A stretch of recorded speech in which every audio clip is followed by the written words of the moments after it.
Ruanyindo Kayaringwa, Assistant Director General of the International Labour Organization. Thank you, Your Excellency.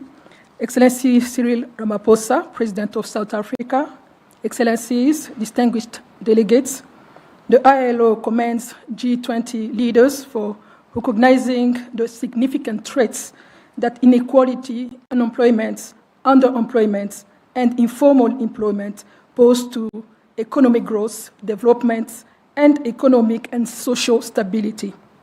Employment must be placed at the center of economic policies if these are to forge inclusive economic growth that leaves no one behind. We need to ensure that all can equally access to ladders of opportunity, delivering them out of working poverty and into decent work. Yet the reality today is that ILO estimates that 3.8 billion people don't have any form of social protection. In the face of multiple transformations underway, too many remain insecure and vulnerable, lacking sustainable pathways out of working poverty and into formal employment. The creation of productive opportunity for decent work and implementation of universal and adaptive social protection system, including floors, can serve as engines of inclusive growth, ensuring economic policies drive productivity and deliver a future with social justice. Thank you.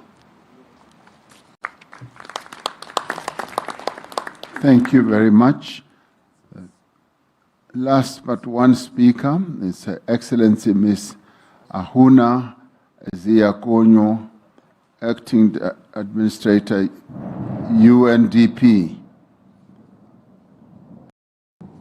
Your Excellency, in the interest of time, UNDP would like to align with the statement of our UN Secretary General. Thank you very much. Thank you. His Excellency Maximo Dorino Cullen, Food and Agricultural Organization. Thank you, President Cyril Ramaphosa and South Africa for your leadership and successful presidency. Excellencies, the spirit of Ubuntu, I am because we are, captures the mindset we need to end hunger and poverty. An urgency is essential. In 2024, 673 million people were chronically undernourished and 839 million lived in extreme poverty. These numbers demand a collective action at scale. FAO welcomes South Africa G20 presidency for building on Brazil's leadership through the Global Alliance Against Hunger and Poverty, and for placing inequality at the center of its food security agenda, and for underscoring the need for adequate and predictable financing. Without real action on inequality and financing, progress will remain fragile. The Extraordinary Committee of Independent Experts shows that inequality is structured and persistent. The rural-urban divide is decisive. The world's extreme poor live in rural areas, most dependent on agriculture. Climate variability threatens to widen this divide and could push up 132 million more people into extreme poverty in 2030. By 2030, the world will have 1.2 billion youth, with 500 million already working in the agri-food systems, often in vulnerable, low-productivity jobs. Rural youth unemployment is nearly double urban levels. Transforming the agri-food system is essential to create a decent work for young people and achieve SDGs 1 and 2. We welcome the G20 principles for inclusive growth and reducing inequality, the inclusion of agri-food systems in Principle 10, and the commitment to universal social protection. Excellencies, the world cannot afford just incremental change. FAO estimates that $1.1 trillion annually is required to transform agri-food systems.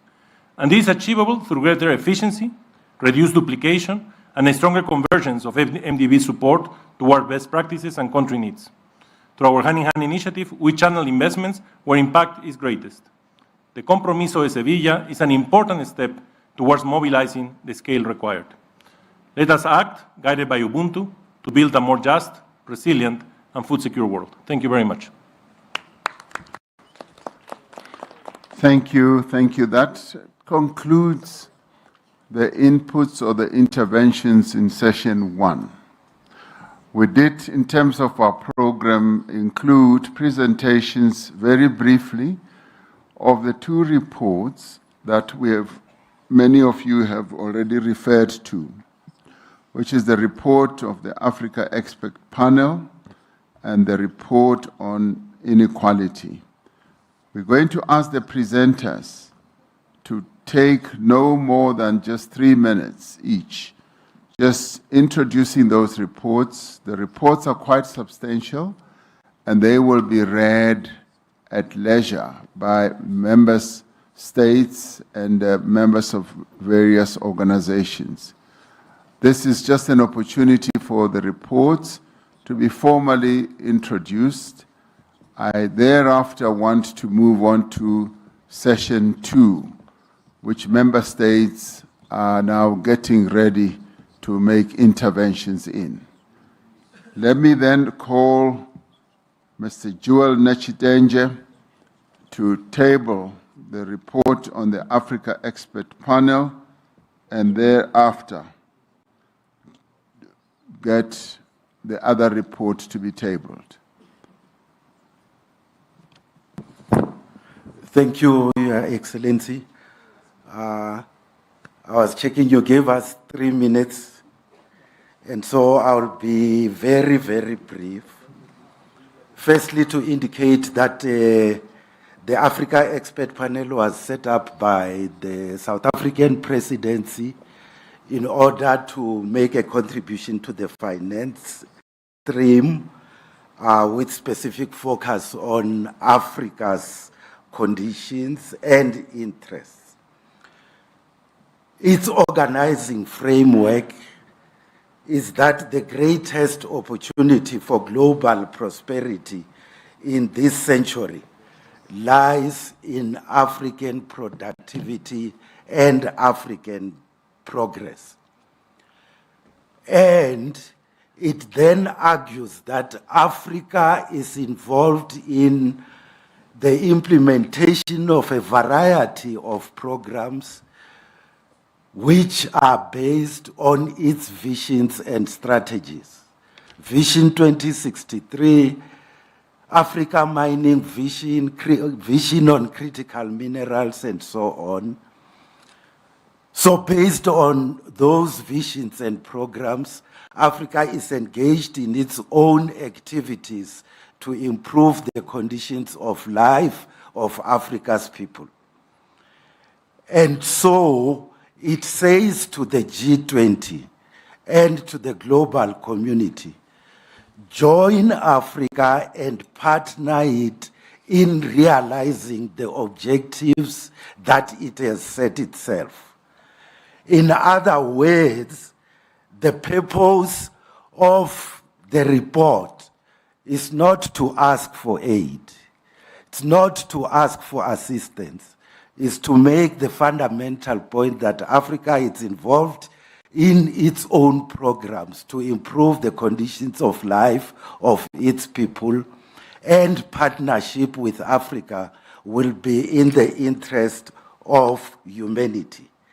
We say in the conclusion that the G20 nations must act now, not with rhetoric, but with real commitment to investment, reform, and partnership. This is not a call for charity, it is a call for a new global compact that positions Africa as a pillar of a more balanced, prosperous, and resilient international order. Thank you, Your Excellency. Thank you, Mr. 𝐿𝐻𝐫𝐻𝐿𝐻𝐻𝐿𝐻. That was exactly less than 3 minutes. We'd like to thank you for that. The next report is on inequality, and I'd like to ask Professor Jayati Ghosh and Ms.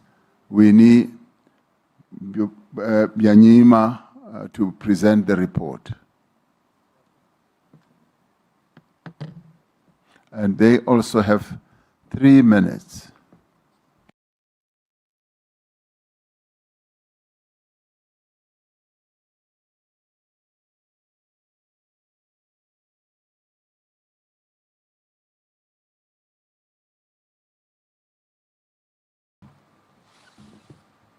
Thank you very much, President Ramaphosa, also for the honor of presenting at all to the G20 meeting. We will try and take 4 minutes, if you allow us, 2 for me and 2 for Winnie Byanyima, because we have some important points to make, very, very briefly, if you will forgive us. It is a great honor and privilege. We just want to identify some of the major trends that we found while consulting extensively for this report. And we really would like to emphasize also a proposal that we have, which we believe is ultimately very achievable. First, global inequality remains very high. It did come down slightly since 2000 because of China, but it remains very high, and recent years have seen an increase. But mostly, the problem is the concentration of wealth and income at the top, and the excessive power that that generates to influence regulations, to influence institutions, and to impact on what governments do. We found also that there is a very significant shift in terms of public and private wealth. Private wealth has accelerated dramatically, often because of a transfer of net assets from public to private hands, which in turn has reduced the fiscal space of governments. We found also that, contrary to what was a common belief, inequality hampers growth. It actually inhibits better performance, and therefore, G20 leaders from across the political spectrum, if you want to see broad-based progress that benefits citizens, then you must take steps to address inequality. We also found that inequality undermines political stability and democracy, as has already been mentioned, and leads to very adverse social and environmental impacts, particularly through its multidimensional effects. I now pass on to Winnie Byanyima. Thank you, Jayati. Thank you, Excellency the President. I too thank you for commissioning us and for putting this issue of inequality at the very heart of the international agenda. It's historic. Jayati has set out the drivers of inequality. Our report considers different practical, pragmatic, and very possible ways to respond to these drivers of inequality, much of it based on what governments are doing or have done. Your Excellencies, whether it is about reining in corporate concentration and monopolistic behavior, whether it is about reforming intellectual property regimes while fostering innovation, whether it's about governments providing needed fiscal space for developing countries, all these are achievable through international cooperation. So our report looks at ways to achieve this through national or international means.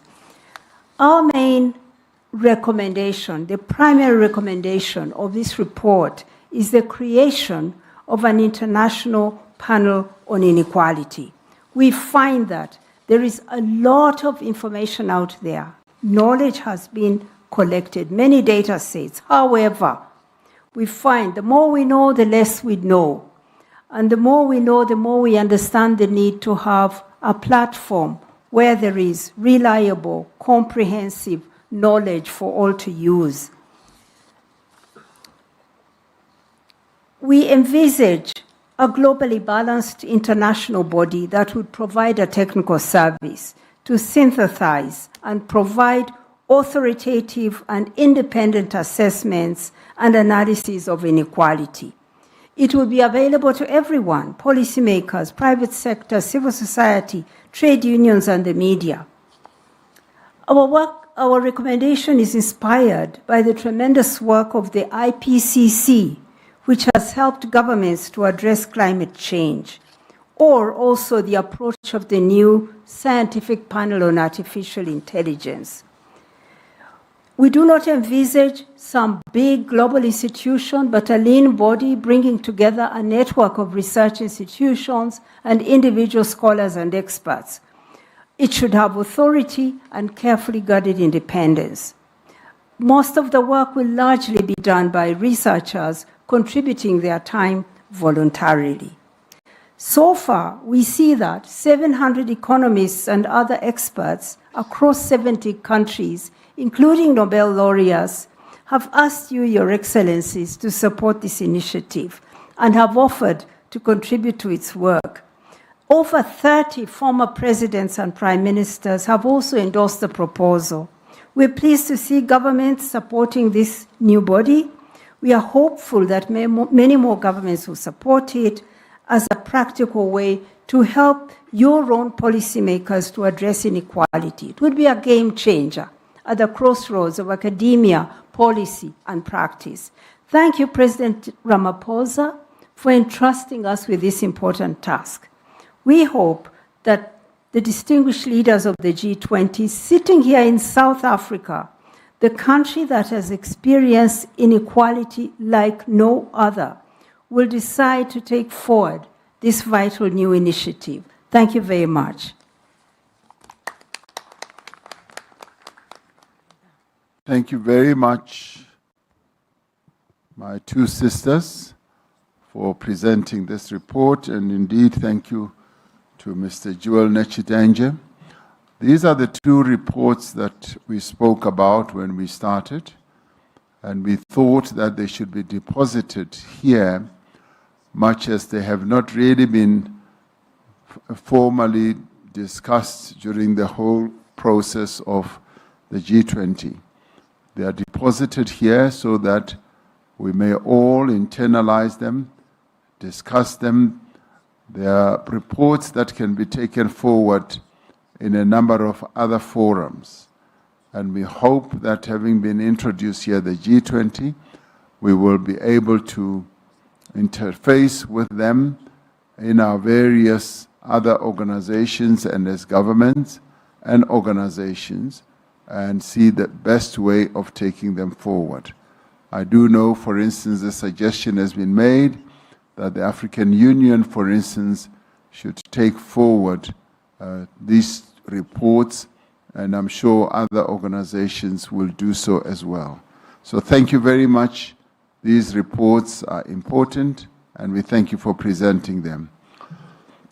Your Excellencies, ladies and gentlemen, I now take you to the second session, A Resilient World, the G20's contribution, disaster risk reduction, climate change, just energy transitions, and food systems.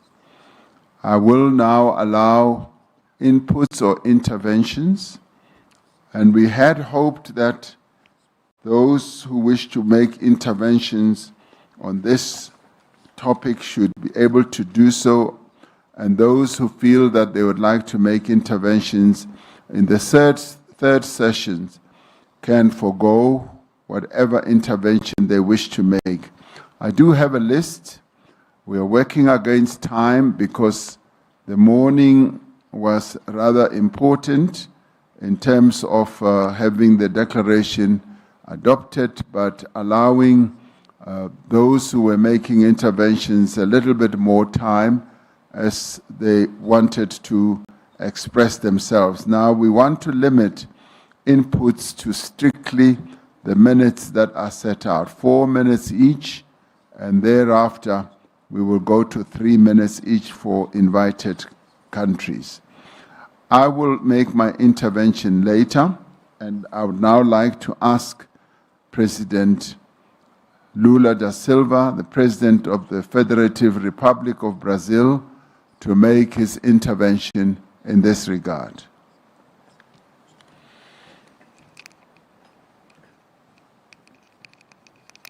Eu quero, mais uma vez, reiterar meus cumprimentos ao presidente Ramaphosa, cumprimentar a presidenta da Namíbia, a senhora Netumbo, e também cumprimentar o Antônio Guterres, secretário-geral das Nações Unidas, por meio de quem eu cumprimento todas as entidades internacionais aqui presentes. Esta oportuna sessão ocorre no mesmo tempo em que estamos por 2 palavras para concluirmos as negociações da COP30 no Brasil. No ano em que o planeta ultrapassou pela primeira vez, e talvez de forma permanente, o limite de 1,5 graus acima dos níveis pré-industriais, a comunidade internacional tinha diante de si uma escolha: continuar ou desistir. Optamos pela primeira alternativa. Na COP da verdade, a ciência prevaleceu. O multilateralismo venceu. Reafirmamos nosso compromisso com o Acordo de Paris. Saímos de Belém com um quadro renovado de contribuições nacionalmente determinadas. Mobilizamos a sociedade civil, a academia, o setor privado, os povos indígenas e os movimentos sociais, para fazer da COP30 a COP com a 2ª maior participação da história. Entramos agora numa nova etapa que exigirá esforço simultâneo em 2 frentes. Acelerar as ações do enfrentamento da mudança do clima e nos preparar para uma nova realidade climática. O G20 cumpre papel central em ambas. O grupo responde por 77% das emissões globais. É do G20 que um novo modelo de economia deve emergir.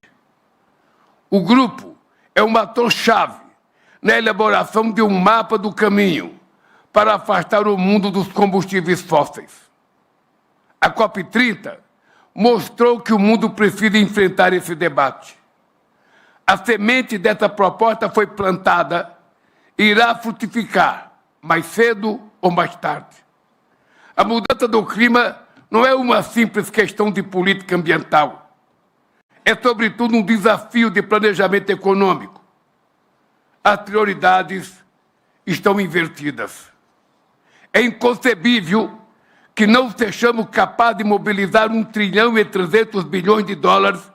em financiamento climático, enquanto o dobro desse montante é consumido por despesas militares. Fortalecer a capacidade de prevenção e resposta a desastres é uma questão de vida ou morte. Sistema de alerta precoce não bastam. O sistema vai colocar às provas nossas pontes, rodovias, edifícios e linhas de transmissão. Vai exigir forma mais eficiente de gerir a água, cultivar alimentos e produzir energia. Vai obrigar milhares de pessoas e de negócios a buscarem áreas mais seguras para viver e empreender.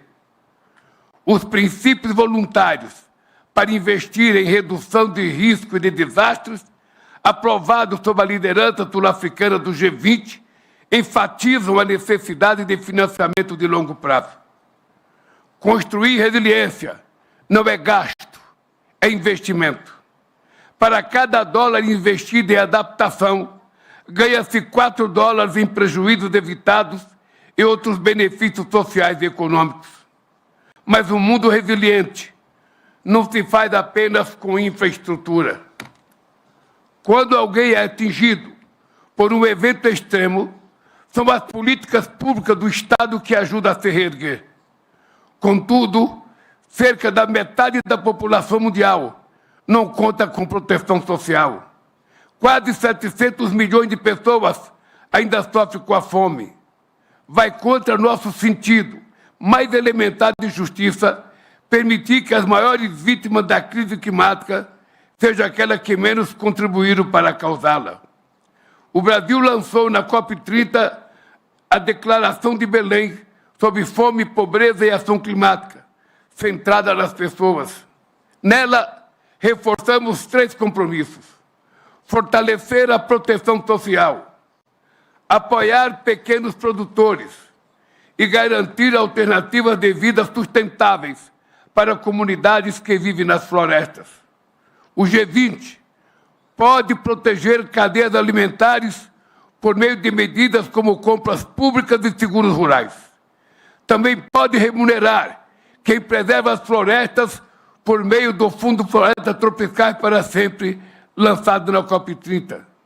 Só haverá transição justa se o G20 liderar o caminho. Como nos ensinou Nelson Mandela, tudo parece impossível até que seja feito. A hora de fazer é agora. Muito obrigado.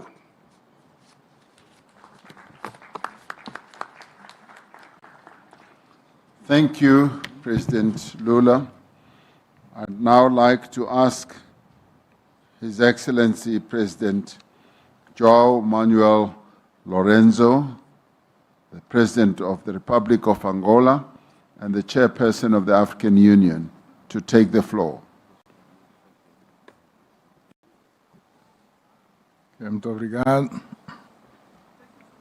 Sua Excelência Cyril Ramaphosa, Presidente da República da África do Sul e Presidente do G20, Suas Excelências, minhas senhoras, meus senhores, Excelências. A recuperação global após a pandemia da Covid-19 realçou a importância de um mundo resiliente. Contudo, o nosso planeta e as populações continuam a enfrentar efeitos e impactos catastróficos do aquecimento global. As alterações climáticas são uma realidade e têm vindo a afetar gravemente a segurança alimentar ao perturbarem os sistemas alimentares, para além de gerarem conflitos e provocar deslocações de pessoas, agravando ainda mais a crise humanitária existente. O novo Programa Abrangente de Desenvolvimento Agrícola para a África, a Estratégia de Kampala e o Plano de Ação 2026-2035 focam-se na construção de sistemas agroalimentares resilientes e sustentáveis. O Programa Abrangente de Desenvolvimento Agrícola para a África, em particular com o Grupo de Trabalho do G20 para a Segurança Alimentar, criado pela Presidência Sul-Africana, em conjunto com as organizações internacionais relevantes, como a FAO e o PAM, continuará a apoiar a implementação da Aliança Global contra a Fome e a Pobreza, lançada durante a presidência do G20 do Brasil. Aplaudimos as abordagens inspiradas na filosofia africana sobre segurança alimentar e nutrição. Enaltecemos a liderança da presidência sul-africana no avanço da Agenda Global de Segurança Alimentar e Nutricional através da criação deste grupo de trabalho e propomos a sua continuidade no âmbito do nosso programa. Excelências, as transições para uma energia justa e verde requerem a estabilização sine qua non da situação de paz e segurança, particularmente em África, além do reforço da resiliência e do facto de que a resposta e preparação para desastres naturais deve permanecer no centro das nossas preocupações. Neste sentido, em alinhamento com a estratégia da União Africana sobre as alterações climáticas e desenvolvimento resiliente, saudamos os resultados da COP30, realizada recentemente em Belém do Pará, no Brasil, incluindo respectivos mecanismos de financiamento verde e azul para regiões e países fortemente impactados pelas alterações climáticas. Considero que o G20 deve reafirmar o seu firme compromisso com a Convenção Quadro das Nações Unidas sobre as Alterações Climáticas e o Acordo de Paris, e mobilizar esforços para acelerar a plena implementação de todos os objetivos, metas e mecanismos acordados, especialmente no que respeita ao financiamento climático. Convictos da importância vital de investir nas transições energéticas, na tecnologia e nas infraestruturas, Angola, na qualidade de presidente da União Africana, assumiu a liderança na Congregação dos Parceiros de Desenvolvimento de África para a busca de soluções adequadas para o financiamento das infraestruturas continentais críticas. Agradeço o apoio dos líderes e países do G20, assim como das instituições internacionais que se associaram a nós nesta relevante missão. Excelências, esta cimeira do G20 reveste de um caráter fundamental para a renovação e o reforço dos nossos compromissos coletivos multilaterais em prol do avanço de um desenvolvimento global equitativo. Para este efeito, o continente africano contribuirá de forma ativa por intermédio da Zona de Comércio Livre Continental Africana, um dos maiores mercados econômicos integrados do mundo. Em paralelo e tendo em conta a abundância de recursos naturais críticos e estratégicos de que dispõe, as vastas reservas de biodiversidade e o seu potencial demográfico, a África terá um papel incontornável nos contributos que prestará para impulsionar a transição verde à escala global. Concretizaremos este objetivo com o envolvimento de todos nós. Muito obrigado pela atenção prestada. Thank you, President Lorenzo. We will start to pick up pace, as I will ask the interventions to stick to the time allocated. I now ask His Excellency Prime Minister of Australia, Anthony Albanese, to take the floor. Well, thank you very much, President Ramaphosa. Each and every one of our nations is home to unique natural treasures, and all of our citizens are living with the environmental reality of climate change. Australians have always known drought, floods and bushfires, but they're more intense and they're more frequent. And as we meet here today, there is a cyclone has hit Darwin with devastating impact on that community in Australia's north. The truth is that climate change carries a human toll for communities battling natural disasters, and for those who depend upon the land for their livelihood. It has a devastating impact on our economies. So the argument that somehow you can take action on climate change or support economic growth is a false one. We need to deal with the challenge of climate change in order to ensure that our economies can grow. It is critical that we embrace clean energy, and this represents a generational economic opportunity. The G20 enables us to bring global ambition and global cooperation to this task. And the vital message that we must send to the world is that action on climate change is not a matter of asking any nation to forego the jobs, prosperity or security that its people deserve.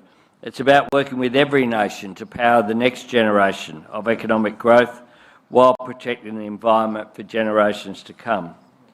Next year, we will assist Turkey in hosting the COP meeting in Antalya. And we will work constructively to ensure that there are positive outcomes. South Africa's prioritisation of disaster resilience during your G20 presidency reflects the pressing need for collective action. And Australia is proud to be matching our words with actions. At the UN in September, I announced our new 2035 emissions reduction target of 62% to 70% by then. Our target is ambitious, but importantly, it is achievable. It provides the certainty for new national and global investment in jobs and industries of clean energy. At home, Australia is investing in our Disaster Ready Fund to support communities devastated by these natural disasters. In our region, we're supporting the Pacific family to respond to natural disasters and prepare for them with our Australian Humanitarian Partnerships $100 million Disaster Ready program. And we've put in an additional $100 million into the Pacific Resilience Facility that will be so important going forward.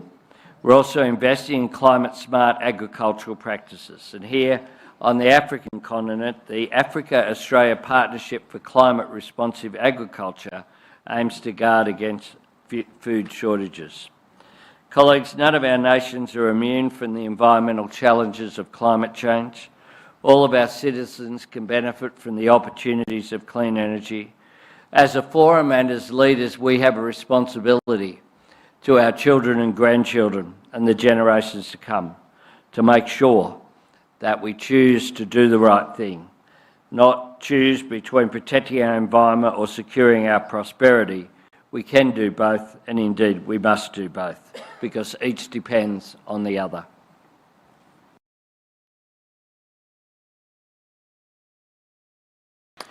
Thank you, Prime Minister, for sticking to your time.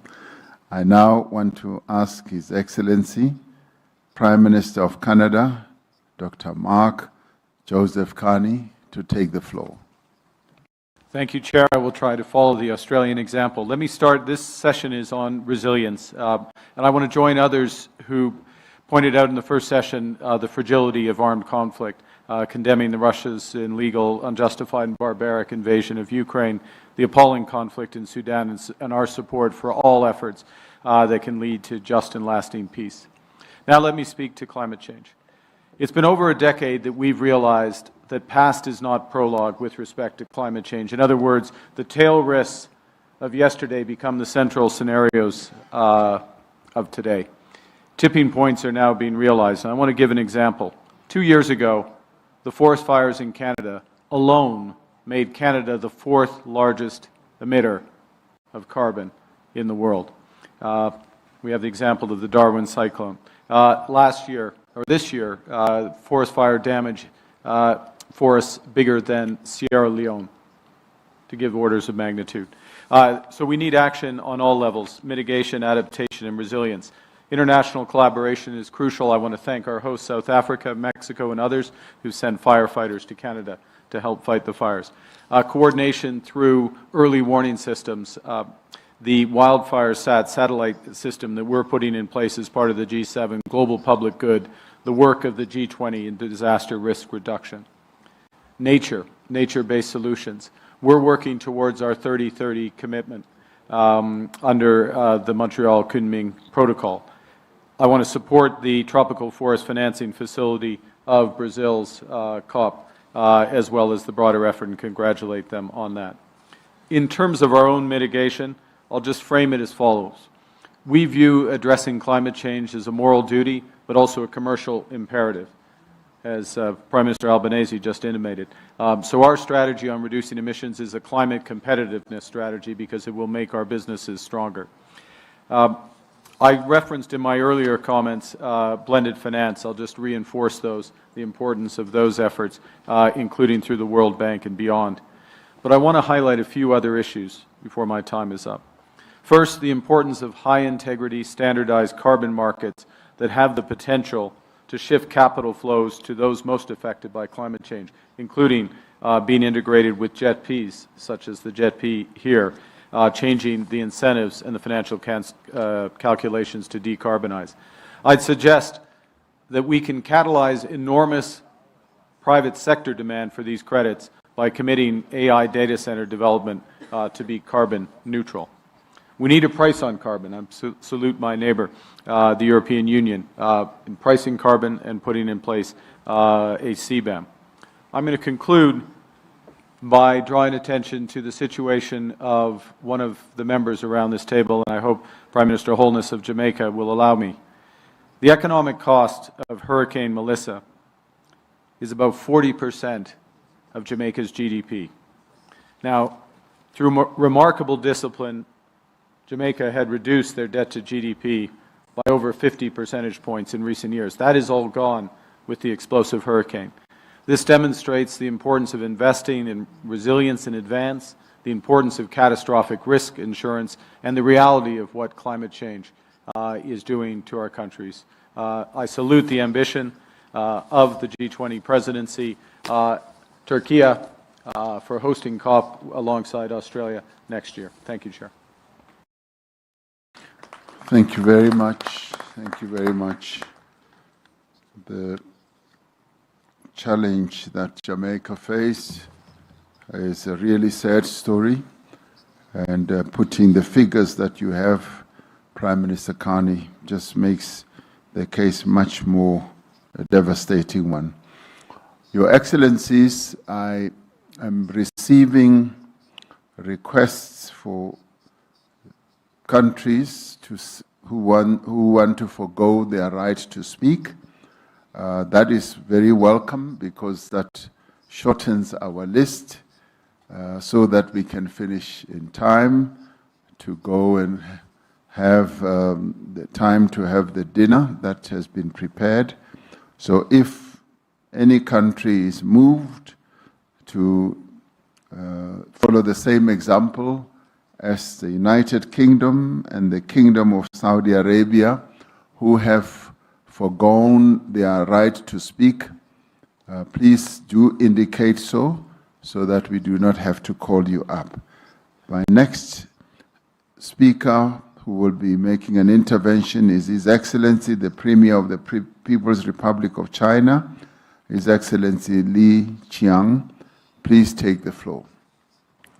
谢谢拉马福萨总统，各位同事，当前气候变、能源、粮食等多种挑战叠加，尤其需要国际社会以团结凝聚力量，靠协作破解难题。G20应当发扬伙伴精神，展现更加积极的政治意愿，推动更为广泛的国际合作，共同应对挑战，合力推进发展。第一，加强生态环保合作，提升发展韧性。气候和生态问题关系全人类的长远发展。这些年，全球极端天气等事件频发，实施巴黎协定目标时间紧迫，任重道远。G20应当秉持科学精神，坚持共同但有区别的责任原则，体现担当，抓紧行动。中国已经宣布新一轮国家自主贡献的目标，我愿意同各方加强昆明、蒙特利尔全球生物多样性框架的之内的合作，推动第30届联合国气变大会成果加快落地。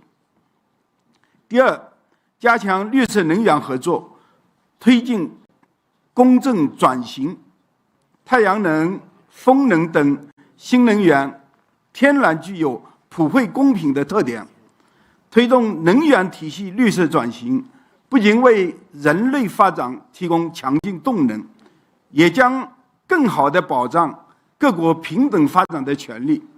G20应当推动全球绿色产业合作，保持产业链、供应链的稳定畅通，促进相关技术、产品等自由流通应用。中国已经建成全球最大的可再生能源体系，我们同100多个国家和地区开展了绿色能源合作。过去5年，向世界提供的风电、光伏产品，累计为其他国家减少约41亿吨的碳排放。中方愿意继续以自身所能为各国能源转型提供支持。第三，加强粮食安全合作，保障稳定供应。现在全球仍然有7亿多人面临饥饿的威胁，必须采取切实行动，为他们提供必要的帮助。G20应当推动优化全球粮食流通供给，构建大宗商品合作伙伴关系，建设开放、稳定、可持续的全球粮食市场，强化对粮食短缺国家的供应保障。同时，我们要用好 G20 农业部长会等相关平台，加强农业科技合作，提升粮食生产能力。中方也愿意同各国一起推动落实国际粮食安全合作倡议，为抗击饥饿与贫困做出新的贡献。谢谢大家。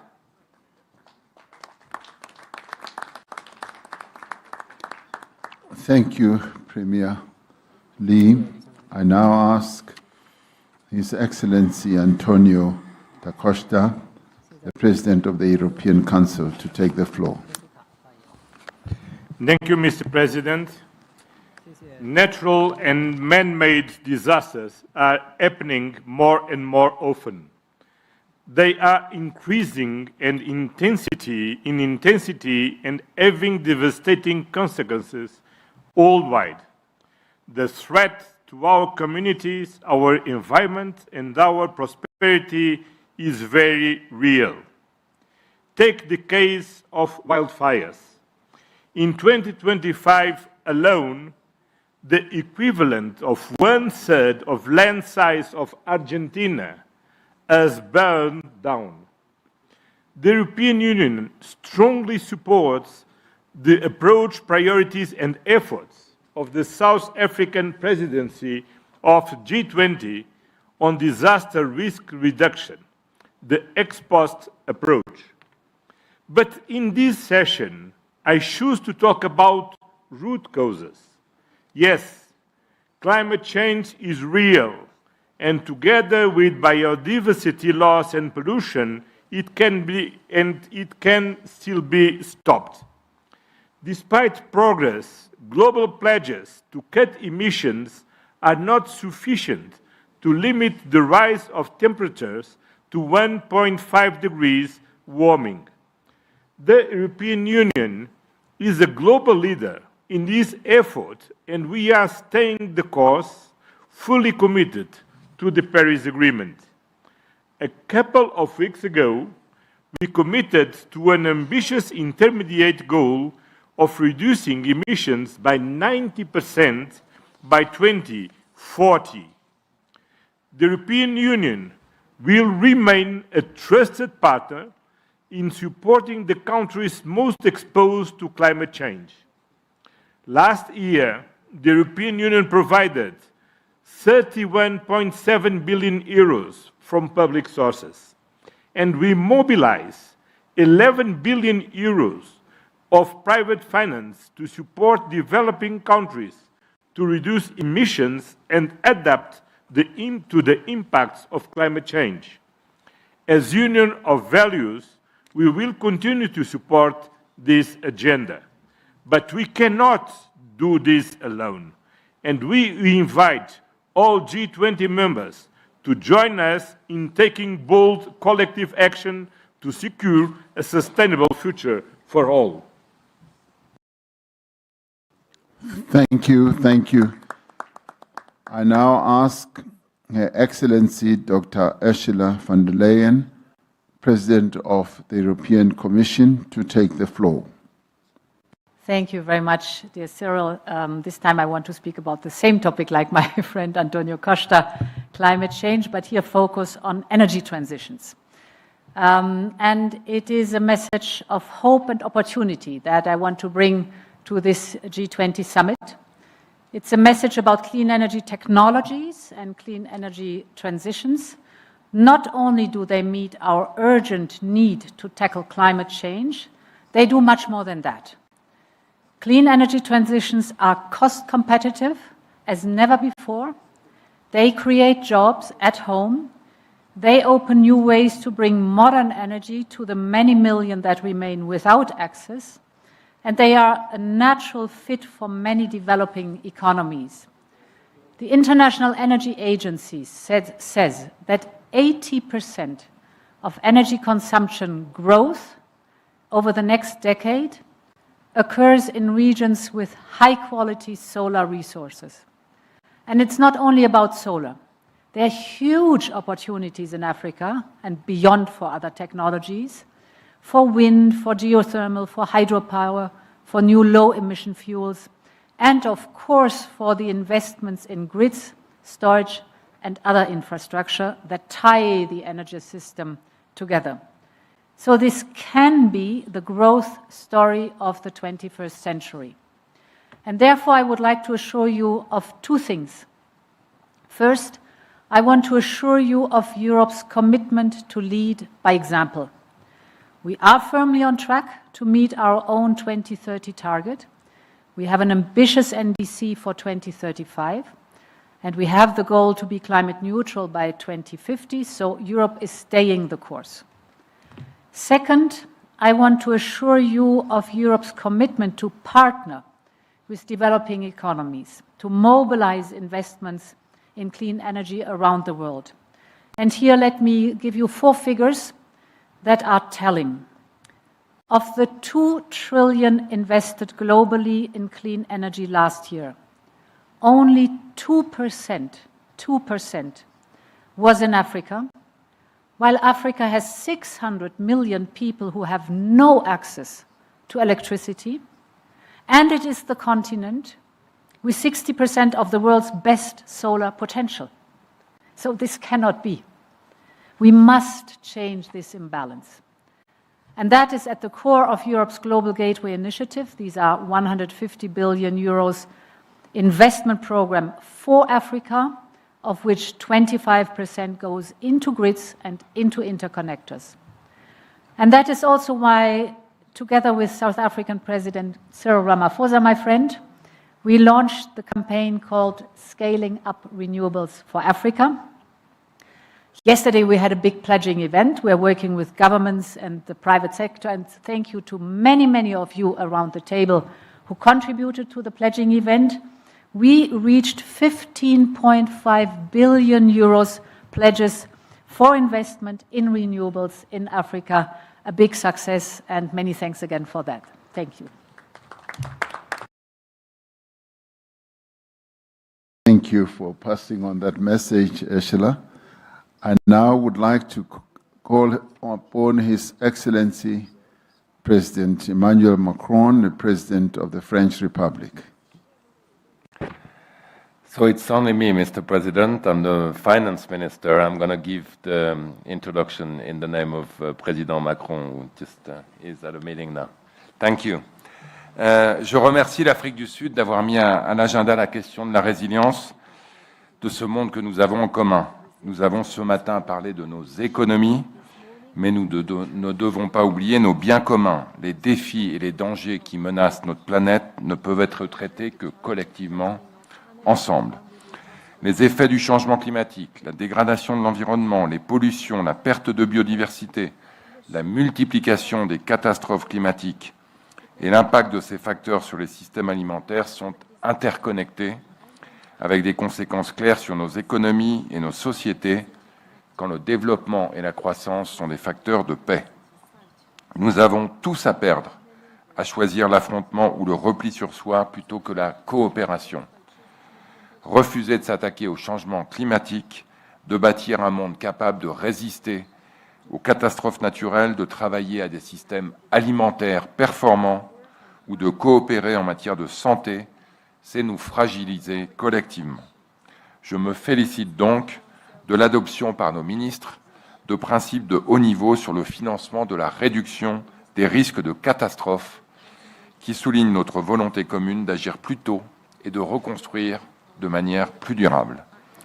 À l'image des catastrophes naturelles de plus en plus nombreuses à cause du changement climatique, les pandémies ne connaissent pas de frontières. Je me réjouis donc de l'accord mondial sur la prévention, la préparation et la riposte face aux pandémies.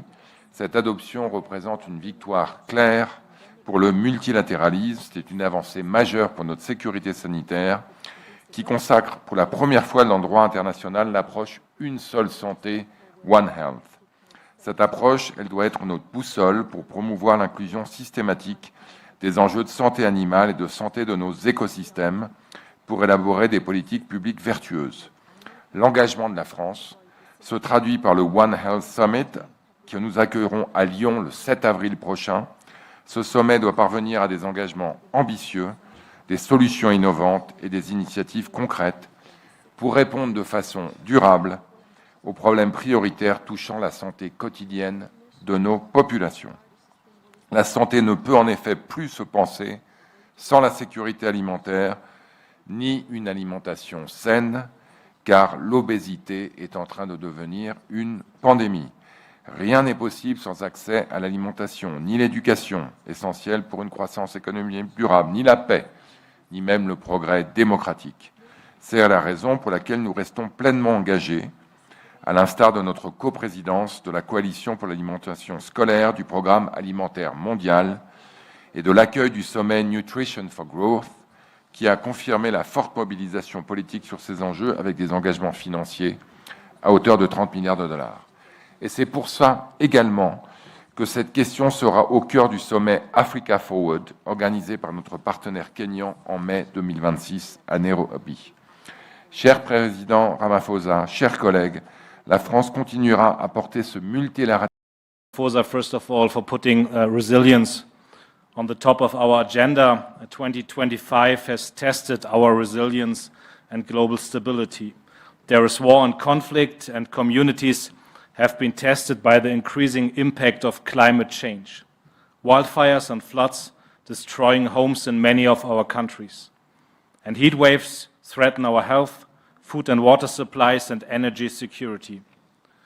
It's a heavy burden both for our economies and societies, and even more in so fragile regions and the most vulnerable countries. This is why we need to act. Our actions need to make our world more resilient by unlocking growth and protecting the climate at the same time. We should create the right conditions to create more business cases for action. Protecting the climate and creating business opportunities can and must go hand in hand. To make this happen, we need to use all technologies available. And we need to give space for new technologies to emerge. With the right market framework, new technologies can become the most attractive option for providers and for consumers. Energy transition works best when businesses and end users benefit. For example, in the first half of this year, more than a third of global electricity was produced by renewables. Germany supports the transition towards secure, affordable, and clean energy at home and abroad. In this regard, I want to highlight our Just Energy Transition partnership with South Africa. In this partnership, we exchange skills and technology. Over the last years, South Africa has emerged as a global leader in clean hydrogen. leveraging its huge energy potential and mineral resources. This can benefit countries that are energy importers, and it helps build overall resilience. We are happy to further continue on this energy trajectory with other African countries. Germany is also supporting the initiatives scaling up renewables in Africa, launched by the EU and South Africa with more than 2 billion euros. Beyond creating the right framework, our cooperation is the key sector, with the private sector is key. This is the second lever. If we want to increase our resilience, we need to mobilize the flow of private capital. There are still too many structural barriers politically and economically. This discourages private investments globally, but in particular in Africa. This is why Chancellor Friedrich Merz and also President Ramaphosa just kicked off the initiative's Compact with Africa 2.0. By pushing reforms, members of the Compact help their businesses to attract private investment in the energy sector, but also beyond. And with G20 partners, we launched the scaled initiatives last year. We are working together with leading insurance companies on blended finance to allow the private sector to invest in an easier and more efficient way. We should take these kinds of initiatives forward. Let us work together to leverage innovation and investment for a resilient world, just as we set out when we founded the G20 back in 2008. Thank you so much. Thank you so much. We welcome that. I now want to call Her Excellency Ms. Giorgia Meloni, the Prime Minister of Italy. I'm here. Thank you. Thank you. Thank you, Mr. President. Dear colleagues, we all know no one can tackle alone global challenges as climate change and the vulnerability of food systems. As members of the G20, we have a shared responsibility to find a way forward that, but we also know that way forward must be based on common sense.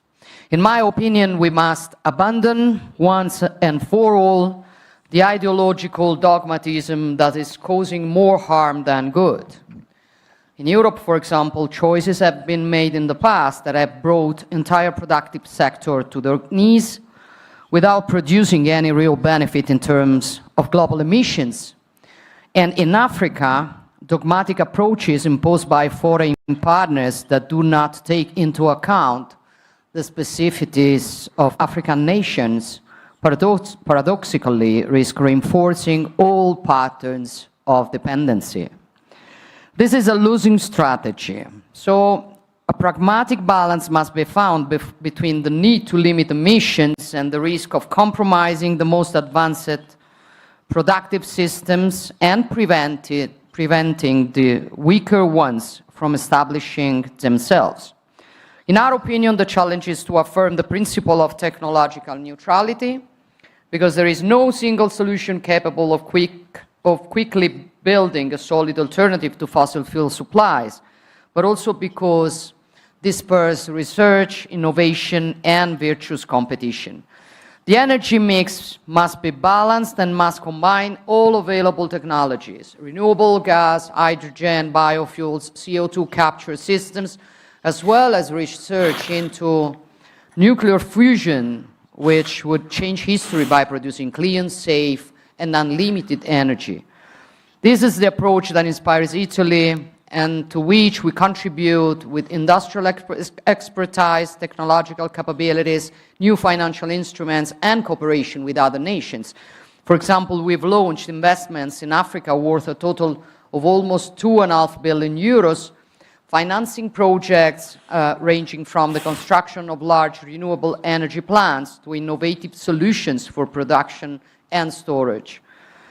And also on food systems, Italy continues to do its part.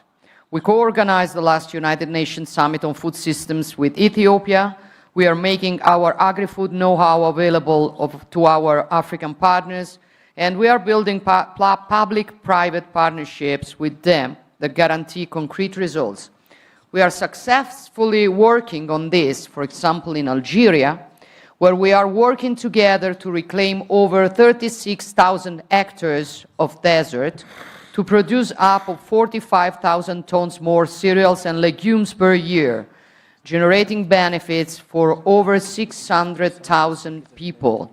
And we are now replying this experiment in Senegal, Ghana, and Congo, and aim to involve other nations on the continent. But I want to be clear while closing my remarks.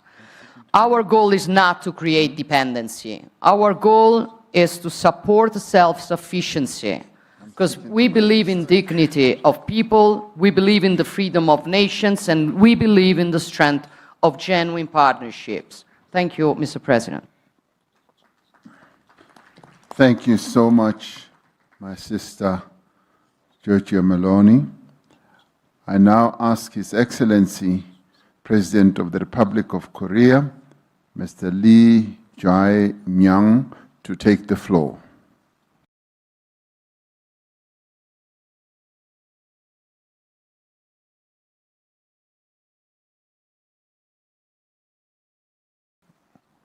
Okay, I'm sure he's in a bilateral somewhere. I then ask His Excellency, the President of the Republic of Turkey, His Excellency Recep Tayyip Erdogan, to take the floor.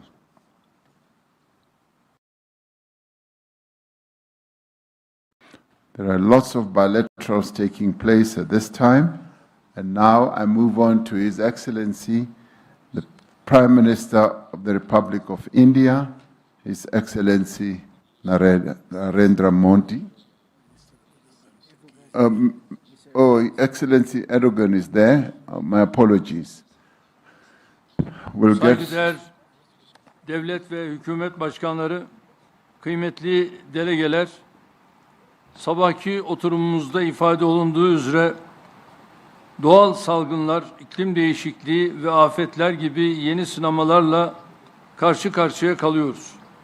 6 Şubat 2023'te yaşadığımız ve asrın felaketi olarak isimlendirdiğimiz yıkıcı depremlerin ardından dünyanın en büyük inşa operasyonunu yürütüyoruz. Bu çerçevede 350.000. konut ve iş yerinin teslimini geçtiğimiz günlerde gerçekleştirdik. Geriye kalan 100.000 ünitenin tamamlanmasıyla 4 yıldan kısa bir süre içinde dünyanın en büyük inşa faaliyetlerinden birini tamamlamış olacağız. Bu süreçte sergilediğimiz dayanıklılık, Türkiye ekonomisinin nedenli sağlam temellere sahip olduğunu bir kez daha ortaya koymuştur. Diğer yandan iklim krizinin menfi etkilerinin en yoğun hissedildiği ülkeler arasındayız. 2025 yılında karşı karşıya kaldığımız zirai don ve ardından şiddetli kuraklık hem gıda fiyatlarında hem de enerji arzında büyük baskılar doğurdu.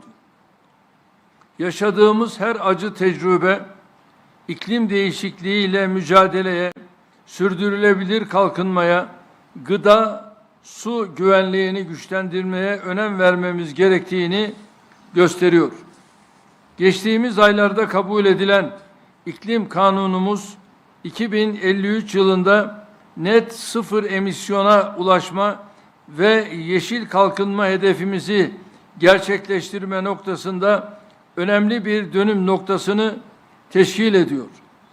Kanun kapsamında ayrıca temiz teknoloji yatırımlarının artırılması ve tüm sektörler için adil dönüşümün finansman olarak desteklenmesini amaçlıyoruz. 2035 yılına kadar güneş ve rüzgar enerjisi kapasitemizi mevcudun 4 katına çıkarmayı öngörüyoruz.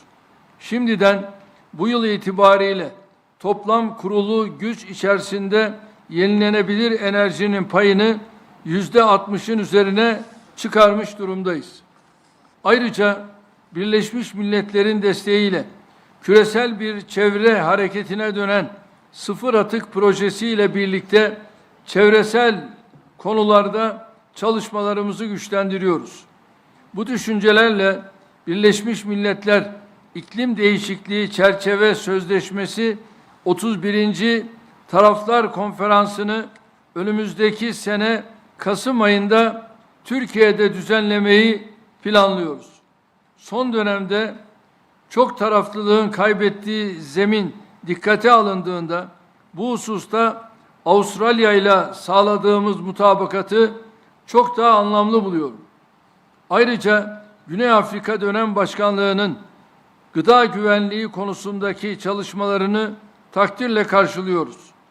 G20 olarak gıda güvenliğini tesis etme noktasındaki çabalarımızı önümüzdeki dönemde artırmamızın çok isabetli olacağına gönülden inanıyorum. Tabii tüm bu gayretlerin ekonomik maliyeti çok yüksektir. Bilhassa gelişmekte olan ülkelerin ihtiyaçlarına cevap verecek bir finansman sisteminin hayata geçirilmesi gerektiğine inanıyorum. Değerli dostlarım, Amerikan Başkanı Sayın Trump'ın girişimleri ve önde gelen bölge ülkelerinin katkılarıyla Gazze'de sağlanan ateşkesin devamı sadece Filistin halkı için değil, tüm dünyanın huzuru için azami önemdedir. Birleşmiş Milletler verilerine göre İsrail'in Gazze'de yol açtığı yıkım, Filistin'in kalkınma çabalarını asgari 70 yıl geriye götürmüştür. Gazze'de maalesef sadece üst yapının değil, çevrenin de yıkımına şahit olduk. 70 bini aşkın çocuk, kadın ve masum yetişkinin kaybının ise ne telafisi ne de gelecek nesillerin dimağında açtığı yaranın silinmesi mümkündür. Gelinen aşamada Gazze'de hem insani yardım faaliyetlerinin hızlandırılması hem de yeniden inşa faaliyetlerine gecikmeksizin başlanması esas olmalıdır. Birleşmiş Milletler kuruluşlarının Gazze'de insani yardımların koordinasyonundaki rolünü vazgeçilmez görüyoruz. Öte yandan kış şartlarıyla birlikte bilhassa barınma sorununun giderilmesinde zemin aleyhimize işliyor. Biz sahadaki ateşkesin sürmesine ve Gazze'nin yeniden inşasına katkı sunmaya şimdiye kadar olduğu üzere Filistin halkının yanında durmaya kararlıyız. Hazırız. Kalıcı barışın yegane yolu olan iki devletli çözüm için uluslararası toplum olarak çabalarımızı sürdürmemiz gerektiğini bir kez daha vurguluyor.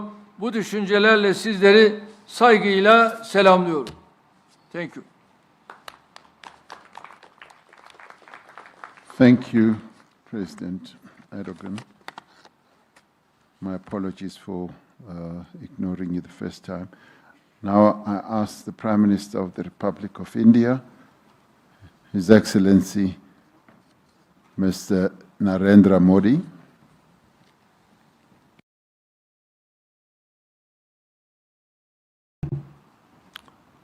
Excellencies, natural disasters मानवता के लिए बहुत बड़ी चुनौती बने हुए हैं। इस वर्ष भी प्राकृतिक आपदाओं ने दुनिया की बहुत बड़ी आबादी को प्रभावित किया है। इससे स्पष्ट है कि प्राकृतिक आपदाओं से निपटने के लिए ग्लोबल कोऑपरेशन को हमें और मजबूत करना होगा। इसी सोच के साथ भारत ने अपनी G20 प्रेसिडेंसी के दौरान disaster risk reduction working group की स्थापना की थी। इस महत्वपूर्ण एजेंडा को प्राथमिकता के साथ आगे बढ़ाने के लिए मैं साउथ अफ्रीका को बधाई देता हूं।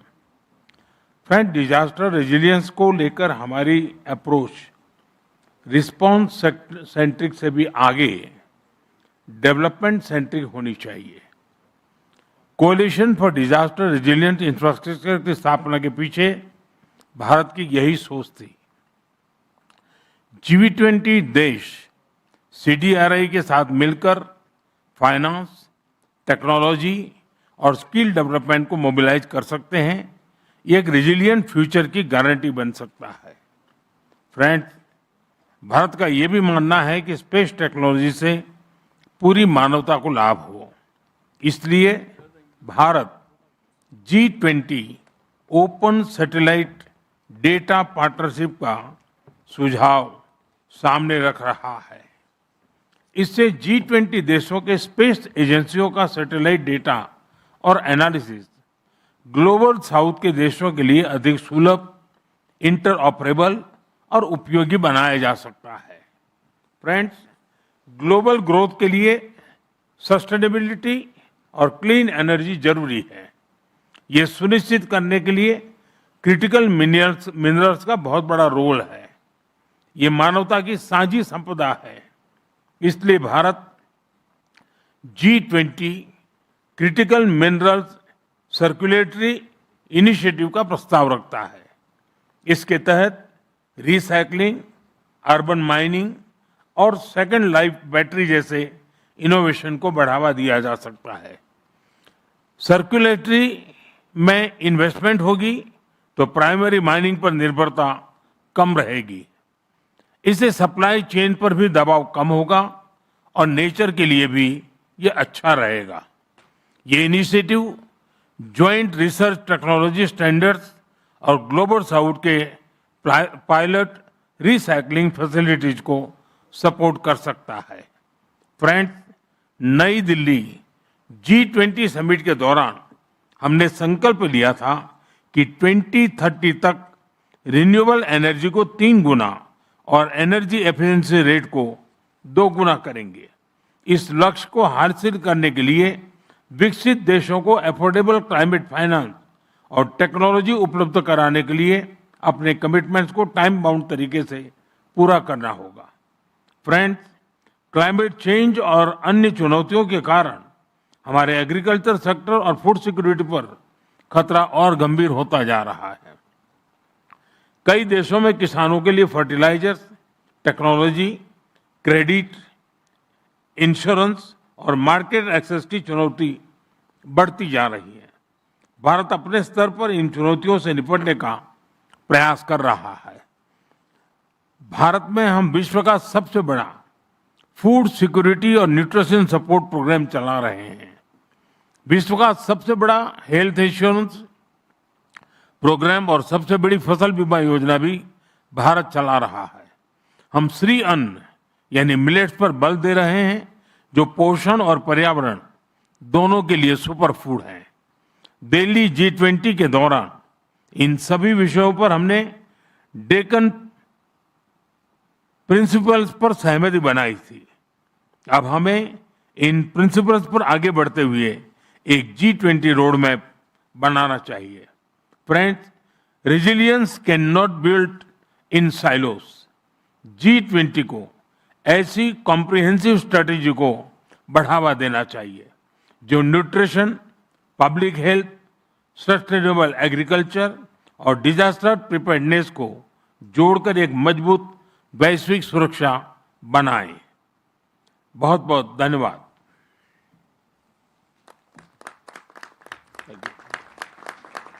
Thank you. I now ask Mr. Masanao Ozaki from the Republic of Japan to speak on behalf of the Prime Minister. Thank you, Chairman. 日本は課題先進国としての知見や経験を生かし、これまで災害、感染症、気候変動といった地球規模課題の解決に向け、各国の要望に基づいた取り組みを有言実行で実施してまいりました。第一に防災について、世界各地では自然災害が激甚化頻発化しており、持続的で強靭な社会の構築には災害対策が待ったなしであります。災害リスクの理解、防災投資、対応、とりわけ災害リスク削減のためのインフラ強靭化が重要であります。自然災害の多い日本は、世界一の防災大国を目指しています。日本はその知恵と技術を共有し、仙台防災枠組みの実施など、国際協力を主導してきました。アフリカやアジアでは、テクノロジーも活用し、干ばつ対策、サイクロンシェルター整備、気象予報にかかる能力構築支援といったハードソフト両面の協力を行っています。また、自然災害は被災国、特に低所得国や島諸国の財政にも悪影響を及ぼし、迅速な復旧を妨げるため、日本は各地の災害リスクファイナンスの整備支援も主導しています。第2に、気候変動について、世界の気温上昇を工業化以前から 1.5 度以内に抑えるには、先進国のみならず、主要排出国をはじめ、国際社会が団結して取り組むことが必要であります。日本は引き続き、国内外の気候変動対策に取り組んでいきます。第3に、海洋の環境問題について、日本は G20 大阪サミットで、大阪ブルーオーシャンビジョンを提唱し、各国のプラスチック汚染対策を支援しています。プラスチック条約について日本は多くの国が参加する実効的な条約の早期策定に向け、関係国の橋渡しを行っていきます。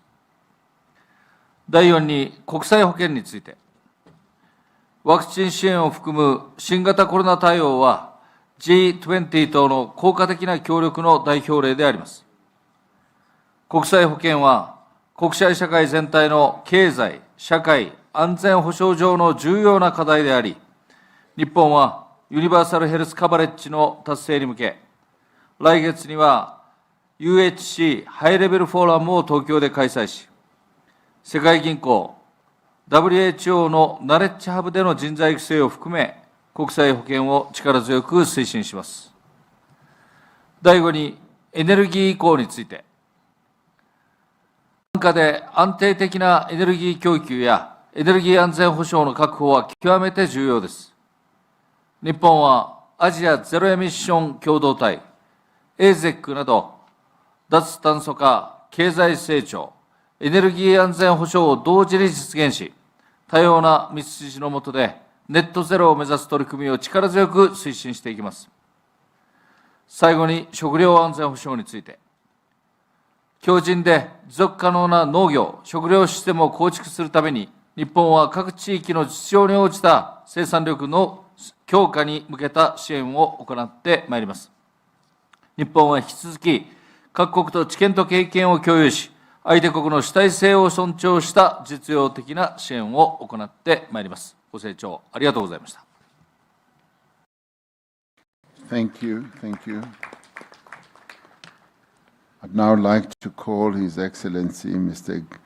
Gibran Raka Buming Raka, the Vice President of Indonesia.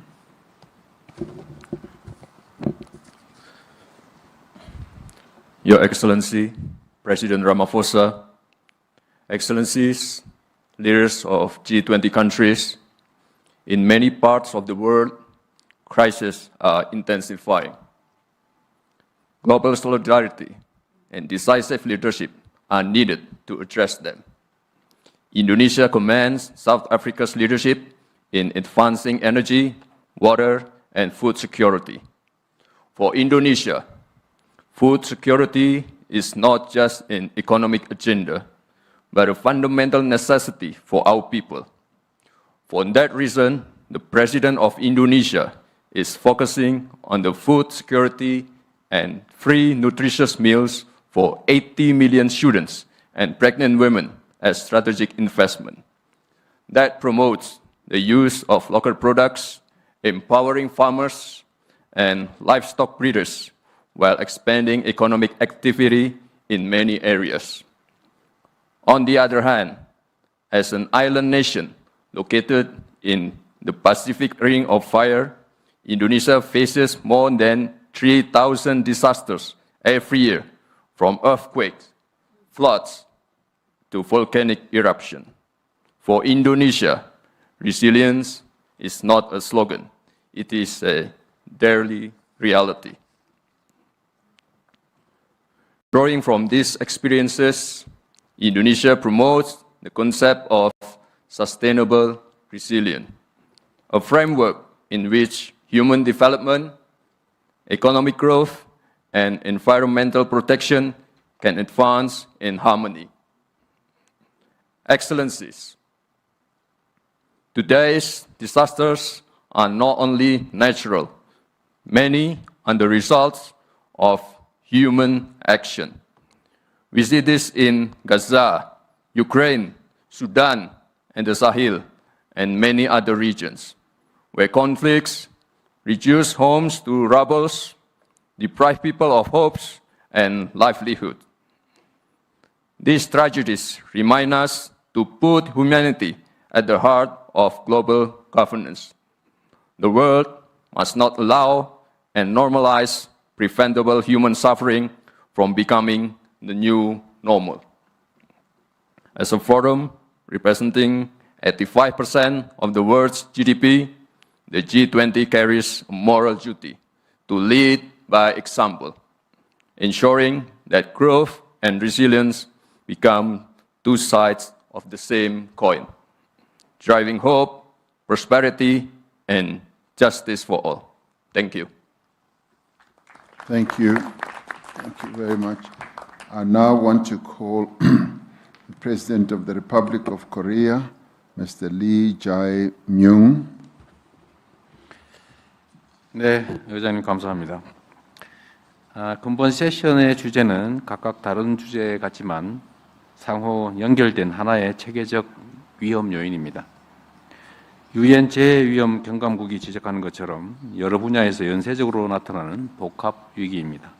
그러나 우리가 충격을 적절히 흡수하고 복원력을 강화하면 새로운 기회가 창출되고 또 새로운 성장 기반이 마련될 것입니다.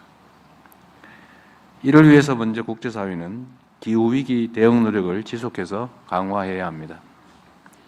대한민국은 국제사회의 노력에 동참하기 위해서 2035년 온실가스 감축 목표와 중장기 기후 탄력적 발전 경로를 확정했습니다. 우리 정부는 기후변화 대응을 위한 국제사회의 여정에 책임 있는 일원으로서 함께 할 것입니다.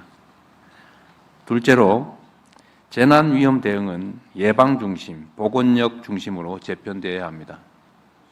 올해 G20 재난위험 경감 강요회의가 다중재난 조기 경보 체계를 도입한 것은 매우 적절합니다. 대한민국 역시 누구나 소외되지 않고 재난 위협으로부터 안전한 미래를 만들기 위해서 노력하고 있고, 아시아 태평양 국가들에게 홍수 조기 경보 체계 구축 등 재난 위험 저감 사업을 지원하고 있습니다. 대한민국은 G20 회원국 여러분과 함께 재난 대응 복원력 강화를 위한 노력에 적극 동참할 것입니다. 셋째, 에너지 전환 과정에서 복원력 높은 인프라 시스템에 적극 투자해야 합니다. 대한민국은 기후위기 대응과 녹색 산업 성장을 위해서 재생에너지를 기반으로 에너지 고속도로를 추진 중입니다. 해상풍력 클러스터와 분산형 전력망 구축을 확대하고 국민 모두에게 혜택을 주는 햇빛소득, 바람소득 공유 모델도 확산시켜 나가고 있습니다. 마지막으로 글로벌 식량 체제 복원력 강화를 위해서 국제사회가 연대와 협력을 지속해야 합니다. 한국은 유엔 세계 식량 계획과 식량 원조 사업을 17개국으로 확대하고 아프리카 14개국의 𝐾 사업을 추진해 왔습니다. 앞으로도 국제사회의 연대와 협력 강화에 앞장설 것입니다. 존경하는 동료 여러분, 아프리카 속담처럼 비는 한 지붕에만 내리지는 않습니다. G20는 2008년 금융위기, 2020년 팬데믹 위기에 세계 경제 회복을 이끌어냈습니다. 기후, 재난, 에너지, 식량의 복합 위기 또한 그때와 같은 책임감 있는 연대를 필요로 합니다. 한 국가의 회복력은 전 세계의 회복력으로 이어집니다. 위험을 사전에 낮추고 충격에 흔들리지 않으며 더 나은 상태로 회복할 수 있는 글로벌 체계를 함께 구축하는 데에 대한민국이 앞장서서 기여하겠습니다. 감사합니다. Thank you. Thank you. I now call upon His Excellency, the Deputy Prime Minister of the Russian Federation, Mr. Maksim Oreshkin. Thank you, President Ramaphosa. I will start with reminding a personal story of Bill Gates, the renowned Microsoft co-founder. He was an early and outspoken advocate for the urgency of climate change, investing billions in clean energy solutions. Recently, he softened his stance, emphasizing human welfare and balanced policy over alarmist views, where funding for health and development plays the leading role. It happens sometimes that the positions of key figures can change, and the country policy also can change amid evolving conditions and priorities. However, tactics should not dominate the strategy. We stand for long-term and balanced development, aiming at sustainable progress that benefits all equitably. Global climate policy should be reasonable, not dogmatized. It should be focused on ensuring access to technologies and finance. It should also be cost-effective. Energy transitions should be both clean and affordable. Zero and low-emission technologies, including natural gas, nuclear, and hydropower, play a pivotal role in energy transitions, especially here in Africa, where 500 million of people do not have access to electricity. Technologically neutral approach is needed to advance decarbonization without compromising economic growth and SDG 7, access to energy for all. CO2 removal solutions, natural sinks, are not less effective than mitigation, while most affordable and also scalable. Energy policies must ensure energy security and be aligned with structural shifts in global energy demand. The expansion of digital economy, including AI, blockchain, big data, is driving electricity demand comparable to heavy industry. We need to develop new generation capacities located near resource bases and consumers. Food systems, energy, climate change, and disaster resilience are integral parts of one global resilience platform. Global South and Global East play a crucial role in providing food and energy to the world due to their vast agricultural resources and abundant natural reserves, thus contributing to food and energy security. What is also needed for global food security is fair competition and open trade. Well-functioning markets are a key factor to eliminate hunger worldwide. Just to mention that despite illegitimate sanctions, Russia is among the world's major exporters of food and fertilizers, and about 97% of our supplies go to developing nations, of which more than 40% go to low-income countries. Even amidst the background of sanctions that indirectly affect even food supplies, Russia fulfills its mission of contributing to global food security. As for the G20's mission, it is not only to respond to shocks, but to design a future architecture that is balanced and shock resilient. So, global resilience today must go beyond crisis response. It also has to be platform-based.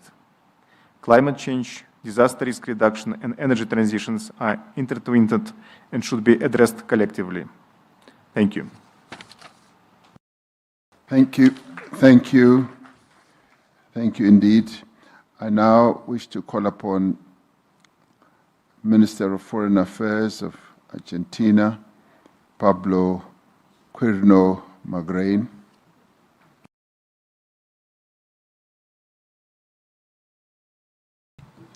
Thank you, President Ramaphosa, for placing these critical issues not only for the stability of our economies, but also for the well-being of our populations, particularly the most vulnerable.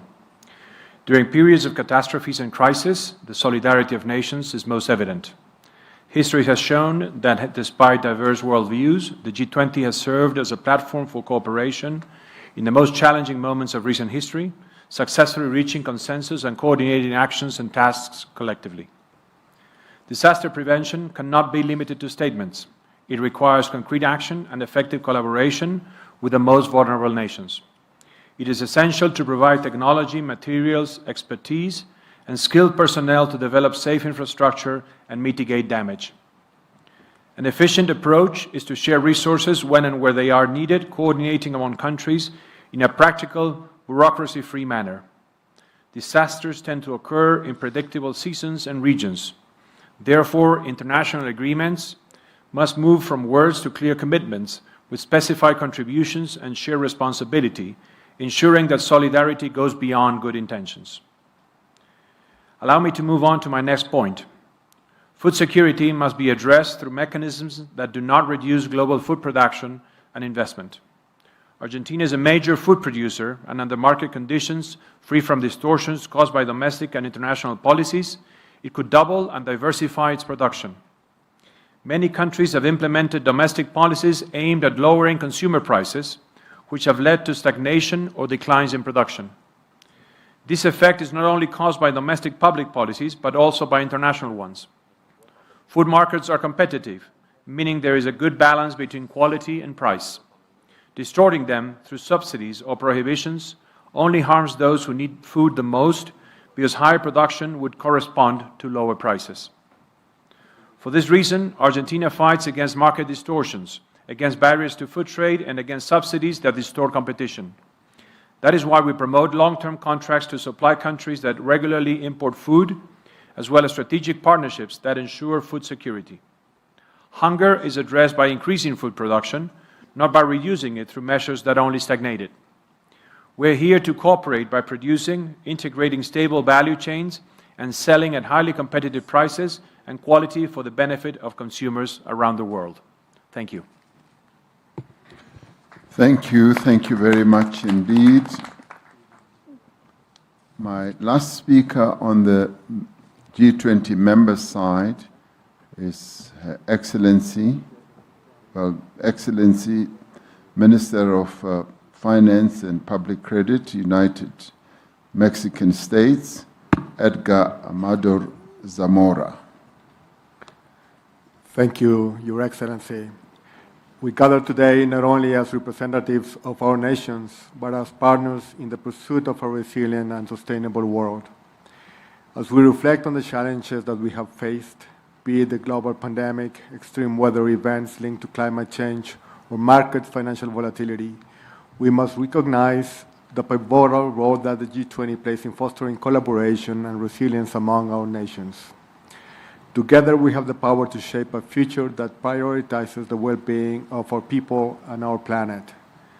Investing in disaster risk reduction protects development gains, reduces vulnerabilities, strengthens adaptation to climate change, and promotes economic and social stability. Disaster risk reduction is at the heart of development, advancing the 2030 agenda and safeguarding its achievements. Mexico welcomes South Africa's leadership and vision in this area so that the G20 can contribute significantly to positioning resilience as a global public good and as an indispensable condition for sustainable development. The G20 provides a forum for dialogue that highlights the importance of integrating disaster risk reduction into development planning, public investment, and international cooperation.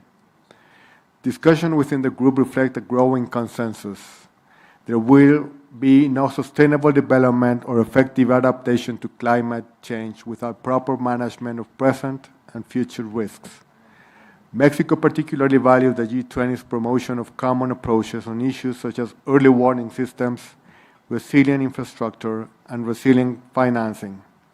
Those efforts contribute to strengthening the global coherence that must be fostered among the development, climate, and risk agendas.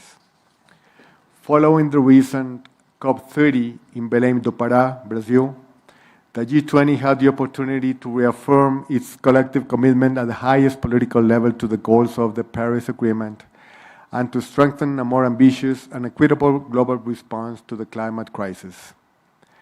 The G20 must send a message of unity and ambition, reaffirming the group's leadership in achieving a fair and sustainable global transition that leaves no one behind. Mexico has consistently played an active and constructive role in international climate negotiations, working to build bridges, promote consensus, and uphold key principles such as equity, intergenerational justice, and the centrality of human rights in climate action.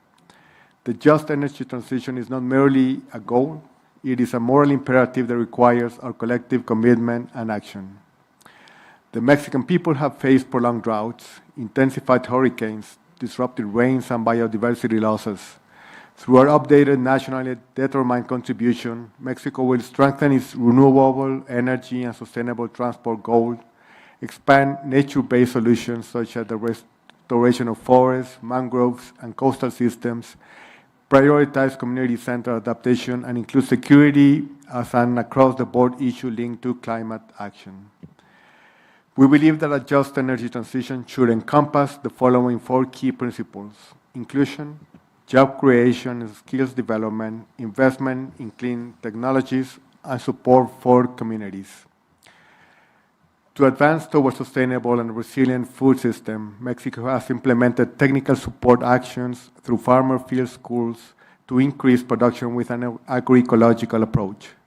We also established new seed banks dedicated to the preservation of traditional food systems, which contributed to the selection, conservation, and safeguarding of native corn varieties. Finally, the efficient use of water in food production is a strategic issue. Therefore, we implemented the National Irrigation Technology Program, which includes training and technological assistance to producers to recover volumes for other uses. I thank you. Thank you. Thank you indeed. We've now concluded the interventions by G20 members.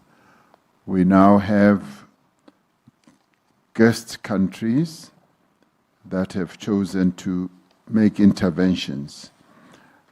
As we have run out of time, we propose that we allow interventions right up till 6:45.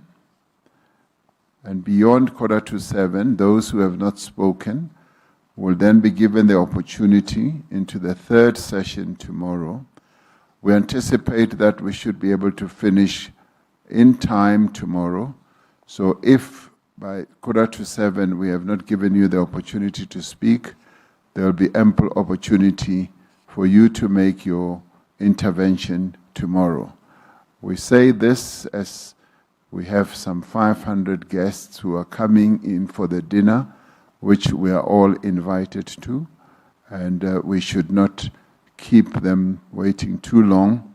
But besides, we've been at this since 10 o'clock this morning, if not earlier, and I am told that it's always best to get time to rest and to have something to eat. This I get from my wife, who is a doctor, and I am a doctor by marriage. So this is the advice that I have received through my marriage. So I now want to call upon Dr. Netumbo Nandi-Ndaitwah, and the guest country speakers have 3 minutes each. Thank you. To address disaster risk, the African continent has renewed commitment by adopting the Windhoek Declaration on advancing the program of action for the implementation of the SDI framework for disaster risk reduction 2025-2030. As the cost of disaster increase and international assistance decline, more and urgent concrete action are needed in the next 5 years to sustain progress towards achieving the expected outcome of the goals of the SDI framework by 2030. Our work on disaster risk reduction, climate change, and food security must be transformative. It also requires partnership built on accessible finance and fair technology transfer. Namibia is undertaking broad measures to transform our food system and reduce our dependence on import. Our focus is to reduce agricultural imports, strengthen domestic production, and build climate-resilient agriculture infrastructure with a strong focus on irrigation, water harvesting, storage, and rural value chain. We are also modernizing our livestock sector, which remains the backbone of rural livelihood. On climate financing, Namibia will need 15 billion to meet her climate goals, with 90% of adaptation cost relies on international support. Hence, the need to scale up climate financing. Namibia is creating a formal and attractive framework for investment and technological transfer in renewable energy, including green energy value chain. Our goal is to build a full investable ecosystem while calling for just transformation to allow development countries to space to develop under the principle of common but differentiated responsibility. We therefore urge the G20 to view Namibia as a vital strategic investment partner ready to work on our shared decarbonization. Finally, Your Excellency, as a country which is higher impact by climate change due to our geographical location, Namibia is bidding to host one of the 2 African regional hubs for the Green Climate Fund, and we will appreciate your support. Thank you, Your Excellencies. Thank you, President MDN&x. I now want to call upon His Excellency Dr. Julius Maada Bio, the President of the Republic of Sierra Leone and Chairperson of the Economic Community of West African States, ECOWAS.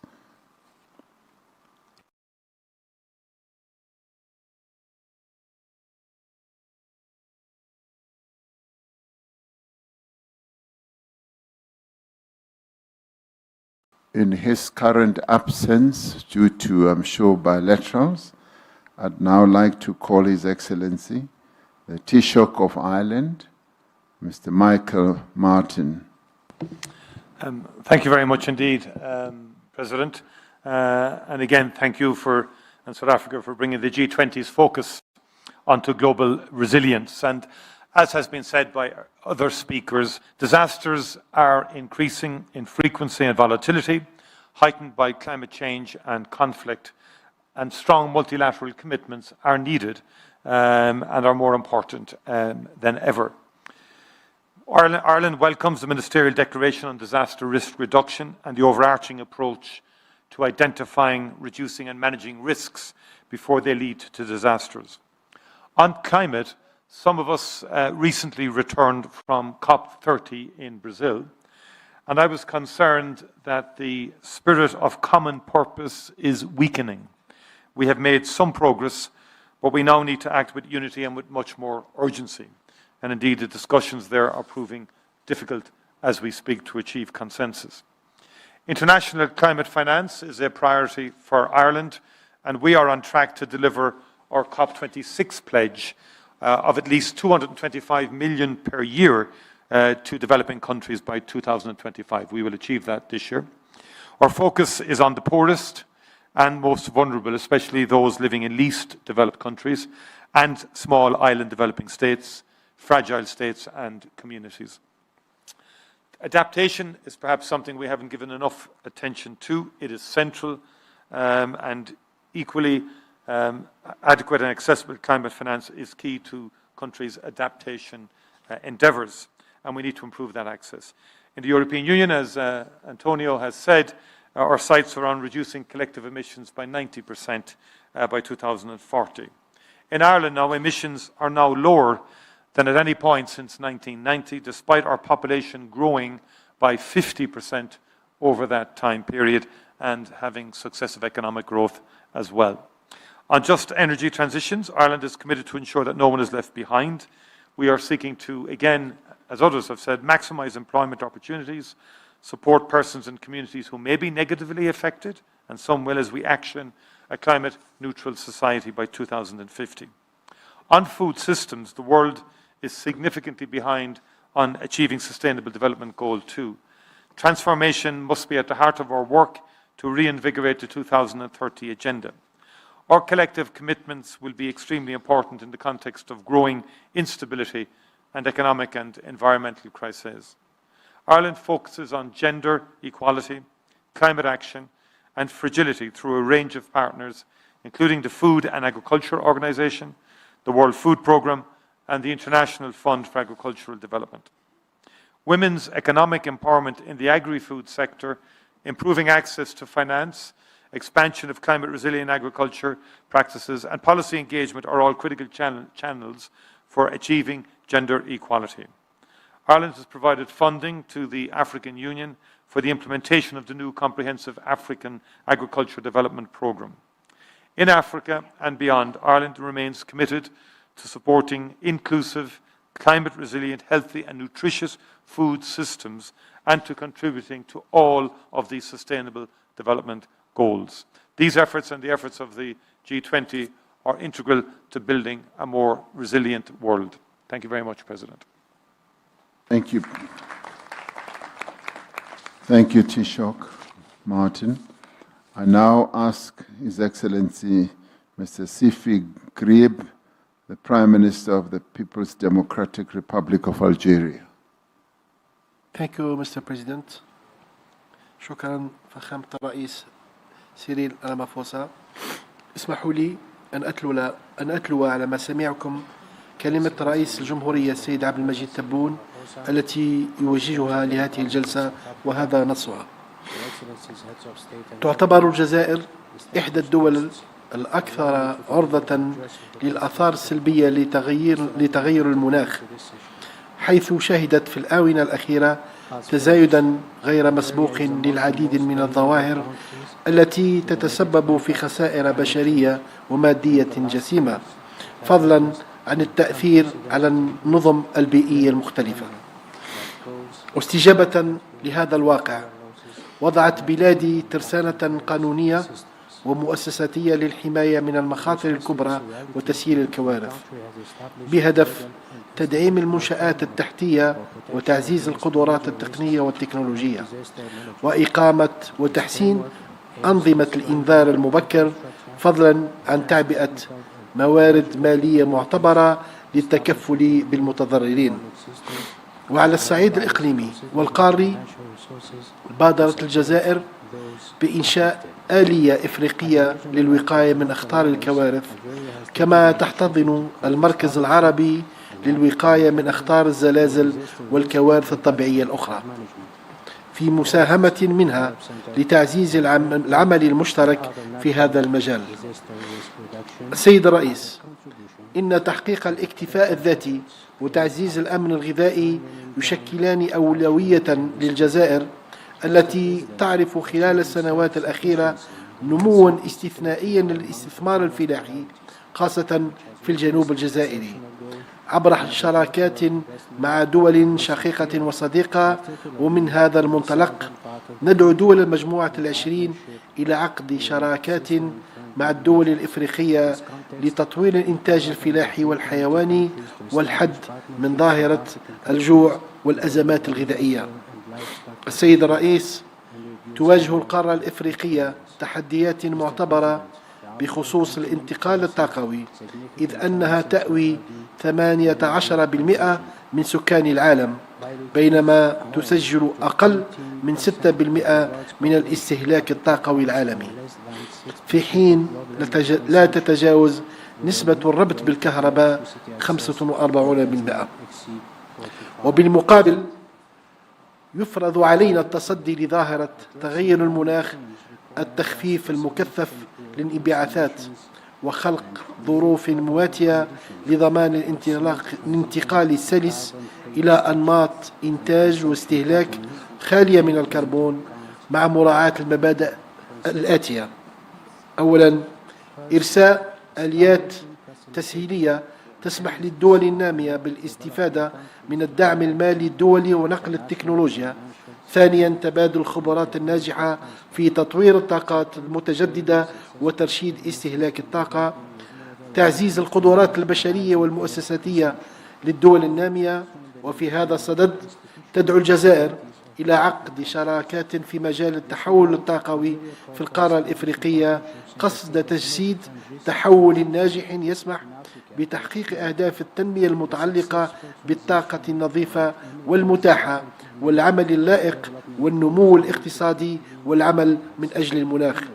وتبدي الجزائر استعدادها لمشاركة تجربتها في مجال الطاقة مع البلدان الإفريقية ودول مجموعة ال20، كما تجدد التزامها بالعمل بشكل حثيث لتجسيد مشاريع طموحة مع شركائها بغية تعزيز الطاقة الخضراء النظيفة والمساهمة في الجهد الجماعي لضمان انتقال طاقوي سلس. وشكرا على حسن الإصغاء. Thank you, Prime Minister. I now call upon Dr. Andrew Michael Holness, the Prime Minister of Jamaica and the Chair of the Caribbean Community, CARICOM.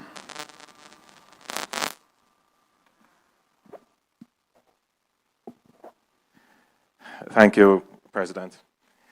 In the first session, I mentioned the recent passage of Hurricane Melissa, one of the most powerful hurricanes recorded in the Atlantic. The true economic impact will take months to fully quantify. However, preliminary estimates already indicate catastrophic losses.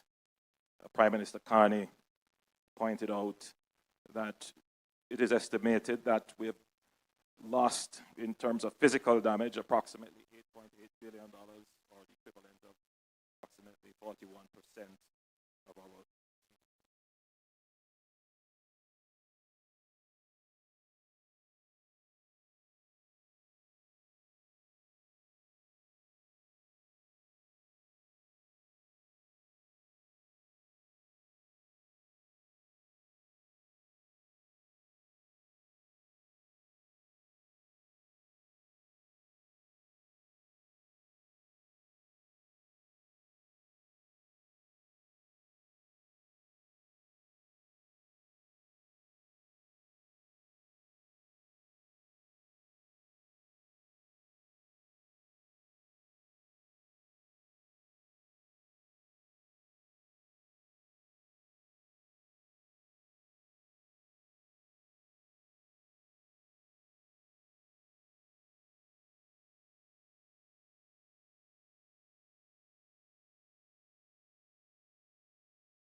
Thank you very much, Prime Minister. Once again, our condolences and our support to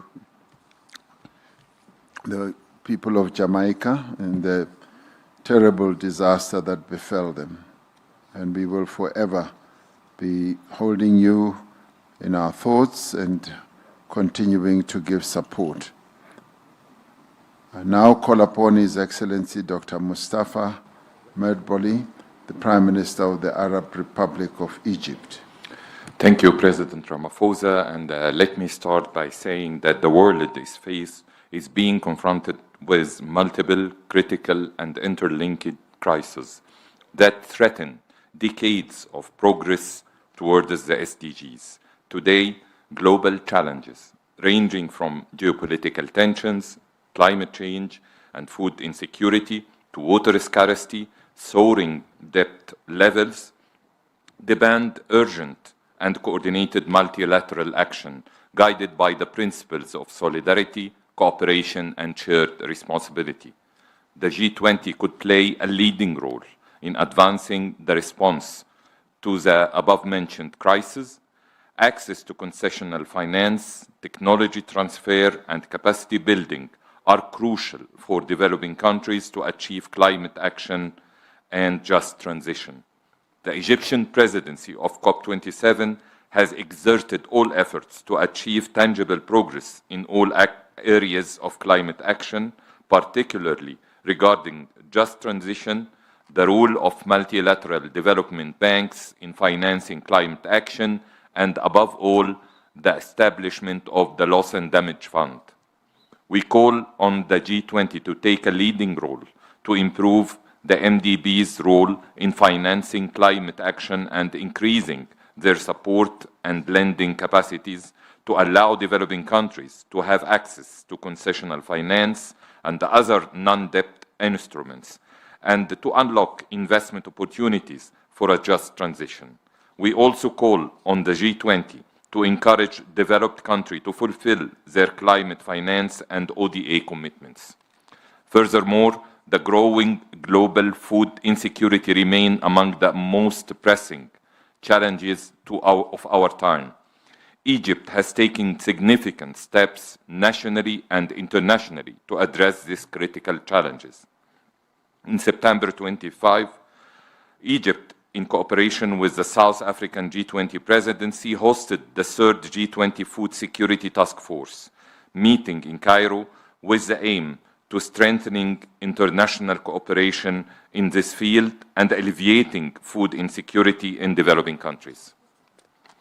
In conclusion, we believe that the G20 is well positioned to coordinate actionable measures to enhance finance for development, narrow digital divide, and assist developing countries to embrace new technologies, including AI, in order to tackle existing challenges and accelerate the implementation of SDGs by 2030.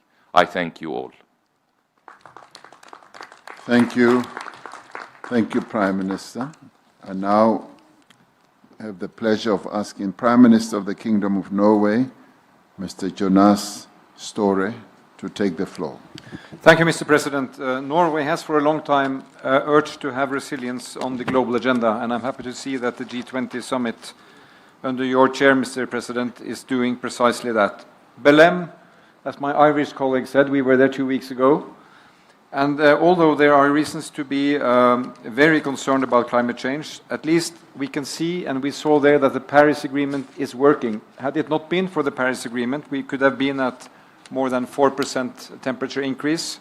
Now we are at 2.5, that's too much, but it means that multilateral cooperation, having adapted mechanisms, can work. So we need to work and do that even better. And the world rightfully expects that the G20 can lead the way by setting that agenda. It implies climate finance, key to resilience. Norway has, for its part, double its climate funding.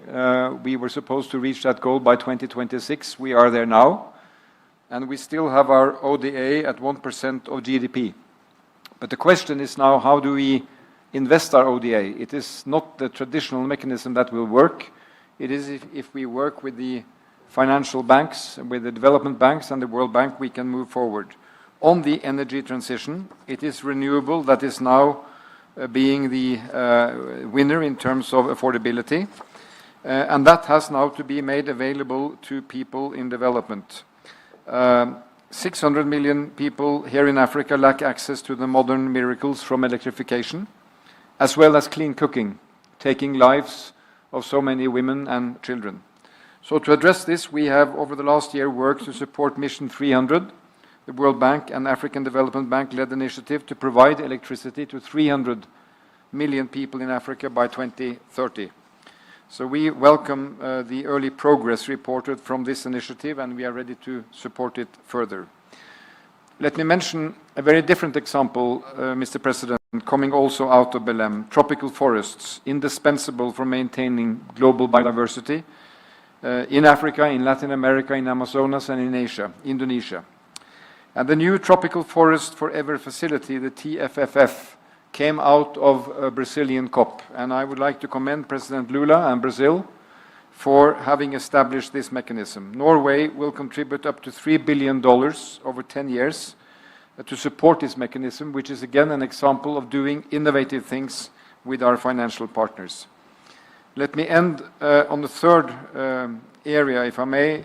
All G20 members are ocean nations, as we are, and Norway is in fact representing a country with the world's second largest coastline.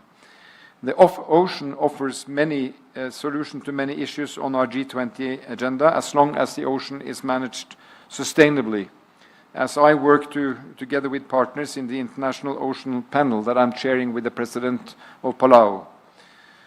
And I'm happy to see that we have reference to that in the communiqué from this summit. We welcome the results of the third UN Ocean Conference in Nice, hosted by President Macron, the entry into the force of the BBNJ agreement and the WTO agreement on fishery subsidies. So in closing, I would like to congratulate you, Mr. President, for also putting this theme on the agenda in a very appropriate way. And it will give, I think, impetus to the way we work on resilience around the world. Thank you. Thank you, Prime Minister Store. And now I would like to ask the Prime Minister of Malaysia and the Chair of the ASEAN Nations, Mr. Anwar bin Ibrahim, my brother. Please take the floor. Thank you, President Cyril Ramaphosa. Southeast Asia is one of the world's disaster epicenters. In many years, our region accounts for around half of global disaster fatalities and more than $4 billion in economic losses. Not all these events are driven by climate change, but climate stress compounds their impact and weakens recovery.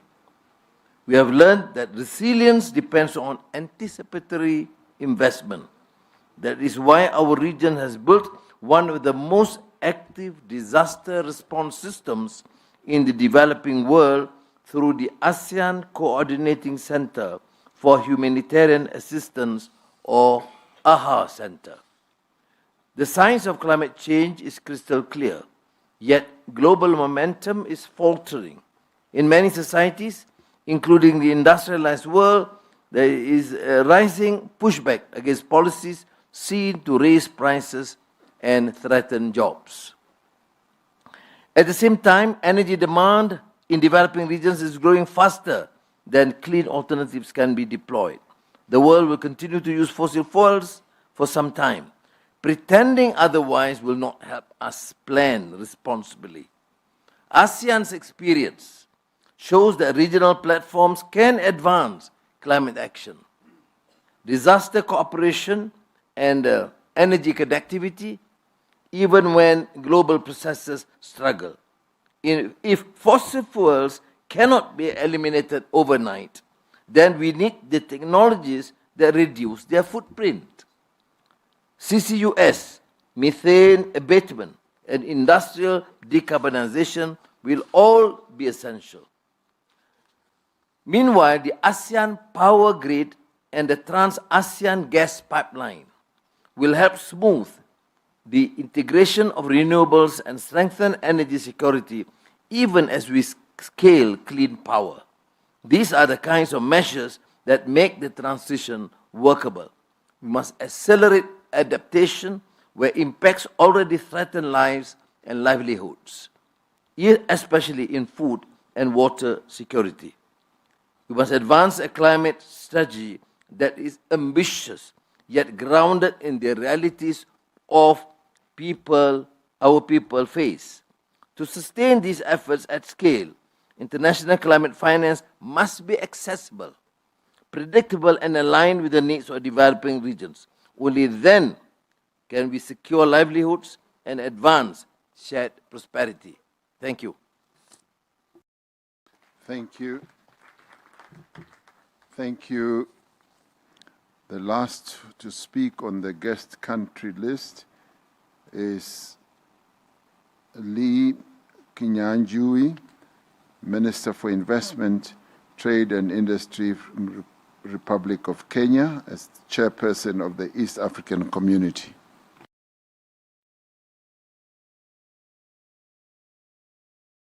Your Excellency, President Cyril Ramaphosa, President of the Republic of South Africa, Excellencies, Heads of State and Government, ladies and gentlemen.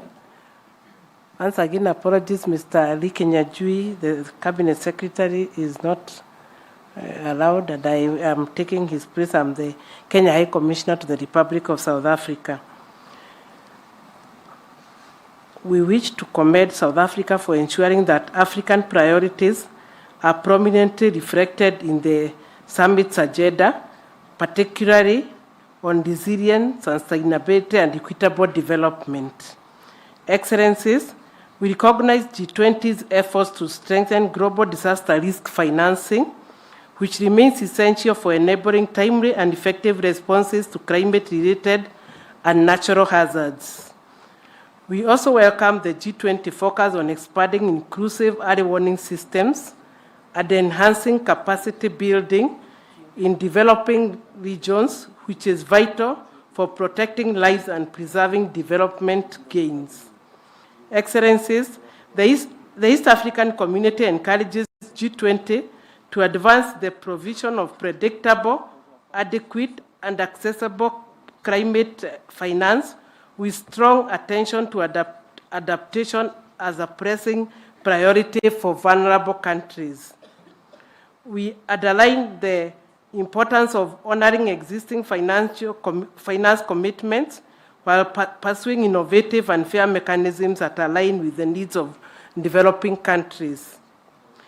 Excellencies, COMESA is leveraging continental initiatives such as the Mission 300, which targets electricity access for 300 million Africans through its Accelerating Sustainable and Clean Energy Access Transformation Program.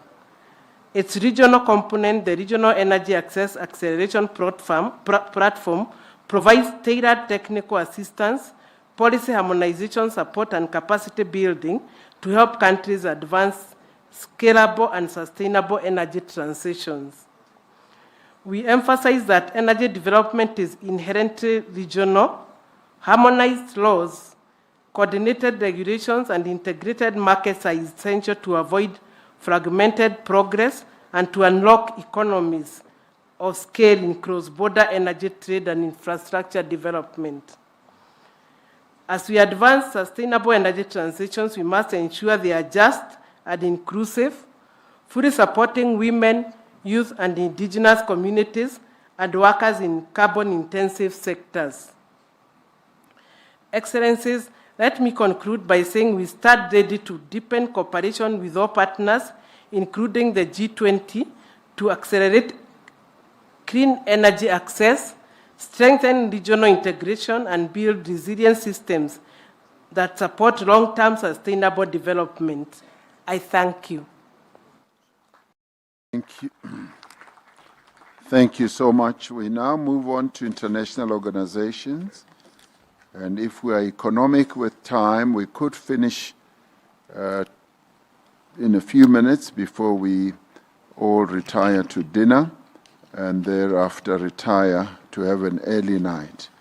I now start off with the Secretary General of the United Nations, Mr. Antonio Guterres.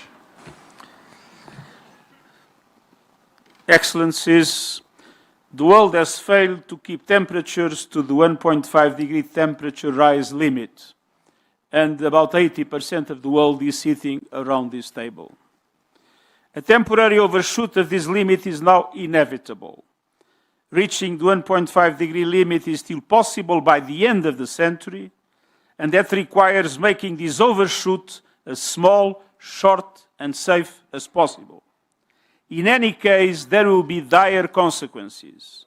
More and worse heat waves, wildfires, floods, hurricanes, and hunger. Africa will pay a deadly price, despite doing very little to cause the problem. Avoiding more climate chaos means bridging the adaptation gap urgently, as an essential element of climate justice. Developed countries must keep their promises, starting by doubling adaptation finance this year, and it is my firm belief that it is possible to triple adaptation finance by 2030 with the contribution of the multilateral development banks, as in COP29 in Baku. We must also safeguard the credibility of the Baku finance goals and capitalize the loss and damage fund, including innovative tools of finance. And in keeping with the ambitions of the United Nations Early Warnings for All initiative, we need to ensure everyone, everywhere, is protected by a life-saving alert system by 2027. We also need investments in resilience and technology to boost and protect food systems in the face of climate shocks and disasters. But all our efforts in adaptation will fall short unless we reach a drastic reduction of emissions in the next decade, going clearly beyond the present NDCs, which still lead to an increase of temperatures well beyond 2 degrees. And we need to supercharge the just transition away from fossil fuels to renewable energy, as described in the consensus of the Dubai in COP. Fortunately, the economics on our side. Last year, 90% of new power capacity came from renewables. Renewables are now the cheapest source of new electricity in nearly every country, and ensuring all countries benefit means providing financing and technology to help developing countries invest in grids, storage, and efficiency. And it means supporting workers and communities affected by the transition through training, protection, and new opportunities. All of these requires massive investment, debt relief, greater access to concessional finance, reform of the global financial system, all to give developing countries representation that reflects the realities of today's global economy. We need the G20 leadership and support as we build the resilient world people and planet require. Thank you. Thank you, Secretary General. Thank you for that input. I now call upon His Excellency, Chairperson of the African Union Commission, Mohammed Ali Yusuf. Thank you very much, Your Excellency. Excellencies, it is a great honor for me to present the African Union Commission remarks for Session 2 on behalf of His Excellency Mohammed Ali Yusuf, Chair of the Commission. Your Excellencies, ladies and gentlemen, for Africa, resilience is not aspiration but our daily reality. We therefore approach this topic with clarity. Resilience must be built on equity, investment, and justice. We applaud the South Africa G20 presidency for highlighting these matters in this G20 tenure. On disaster risk reduction, Africa has established the Africa Multi-Hazard Early Warning and Action System. It is strengthening national DRR strategies. Yet, only 40% of Africans are covered by multi-hazard early warning system, the lowest globally. We welcome, therefore, the G20 high-level voluntary principles for investing in DRR development under the South Africa G20 presidency. This will highlight anticipatory action, resilient infrastructure, and risk-sensitive investment. Our call is to translate these principles into financing aligned with African systems so that every African is protected by 2027 under the G20 Early Warnings for All initiative. In conclusion, Your Excellencies, a resilient world cannot be built without Africa. Our continental framework are ready, our political will is firm.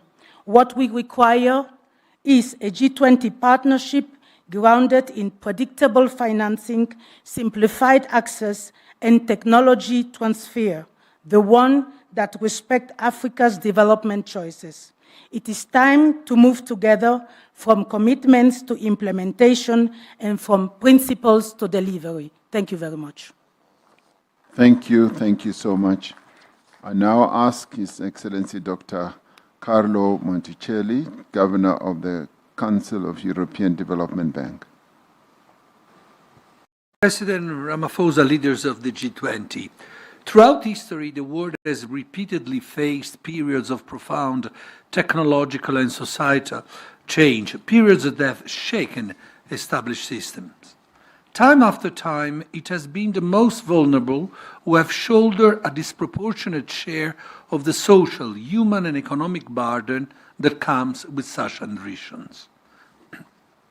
Present circumstances stand apart for two key reasons.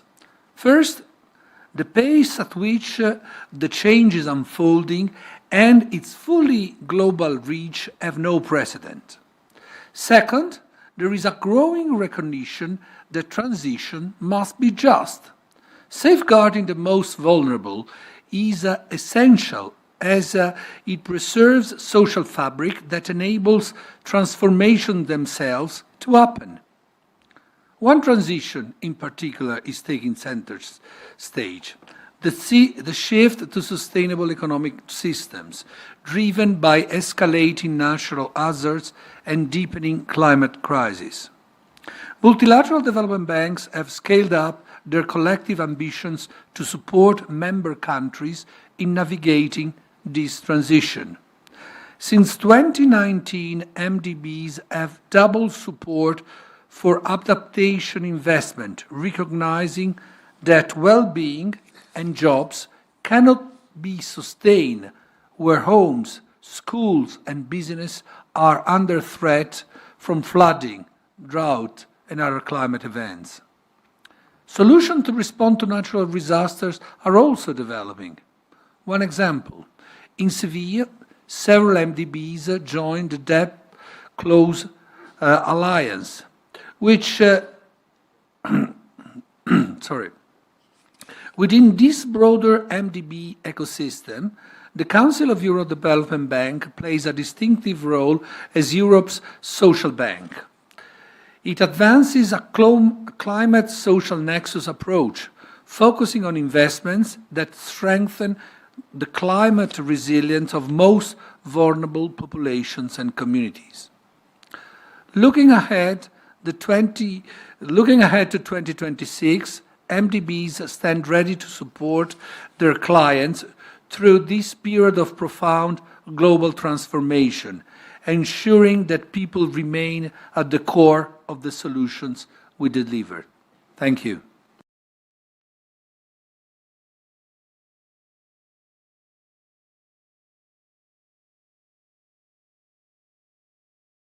Thank you indeed.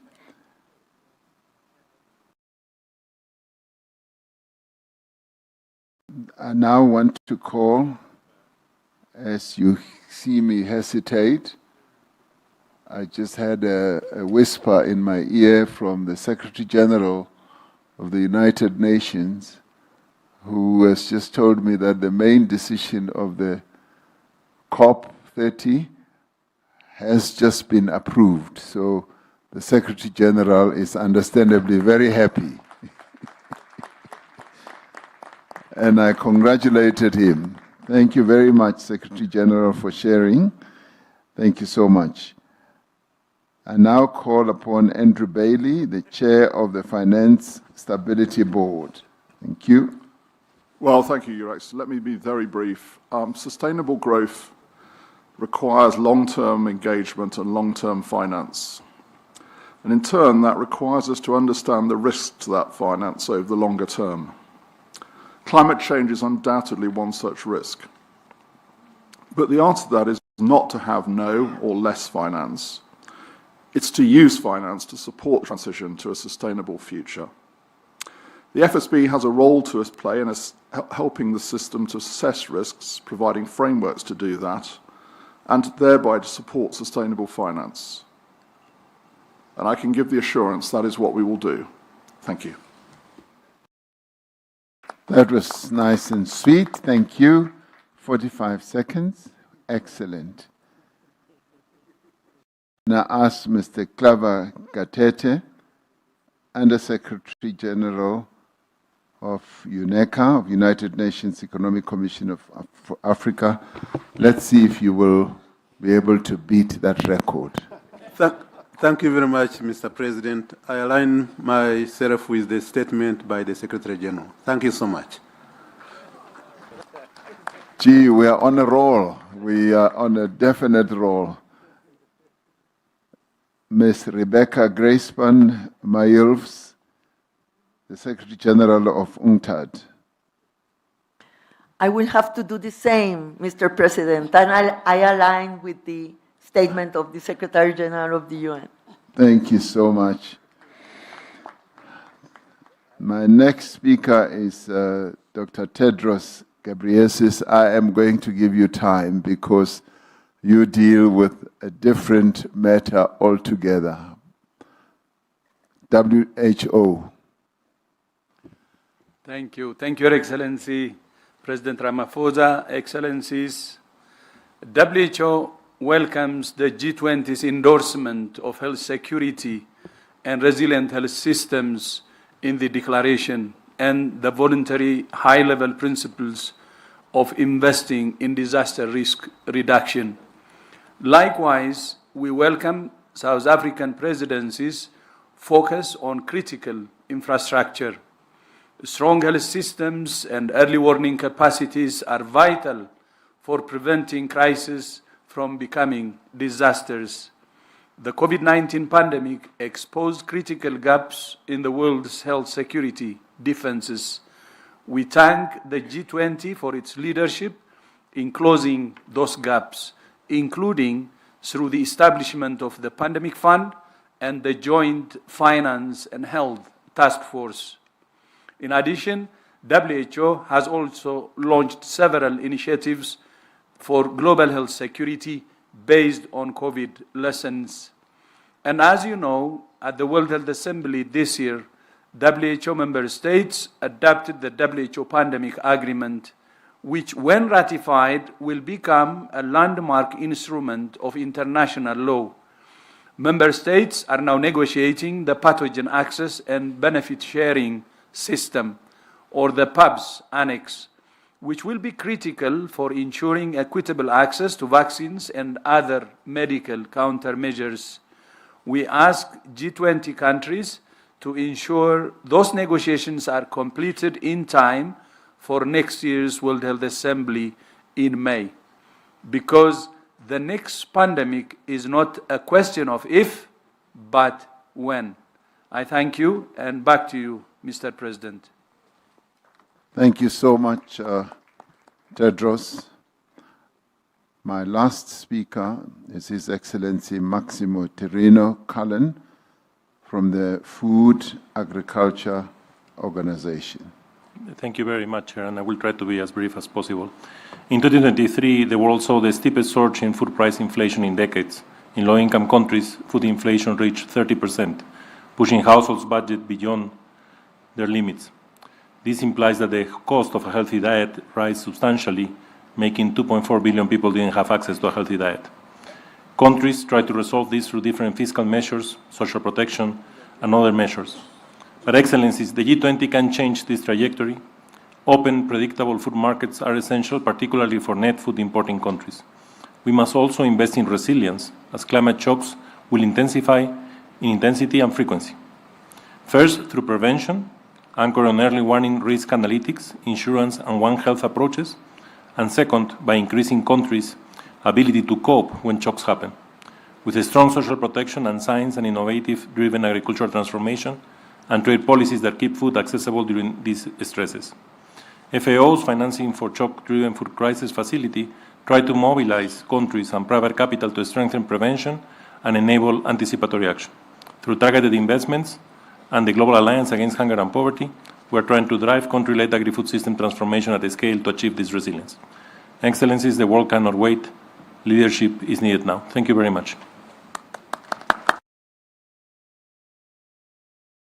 Thank you very much. I'd like to extend my thanks and gratitude to you all. And by way of concluding this, we'd like to say as South Africa, the global community is faced by several formidable and related issues. And a number of them are poverty, unemployment, food insecurity, inequality, environmental degradation, and climate change. The complexity of these challenges does call for enhanced action. Resilience is not merely about recovery after a disaster or crisis. It is about foresight, shared responsibility, and sustainable development. A resilient world can only be achieved through inclusive economic growth, strengthening global partnerships, and reforming international institutions. It means we must be prepared. We must, as a matter of urgency, integrate disaster risk reduction into macroeconomic policies, climate financing, and sustainable infrastructure development. We must also ensure that vulnerable countries and communities have equitable access to technologies, to finance, and the capacity to anticipate and withstand future shocks. As we look ahead, South Africa believes that our collective efforts should focus on three imperatives. Firstly, we must strengthen global early warning systems.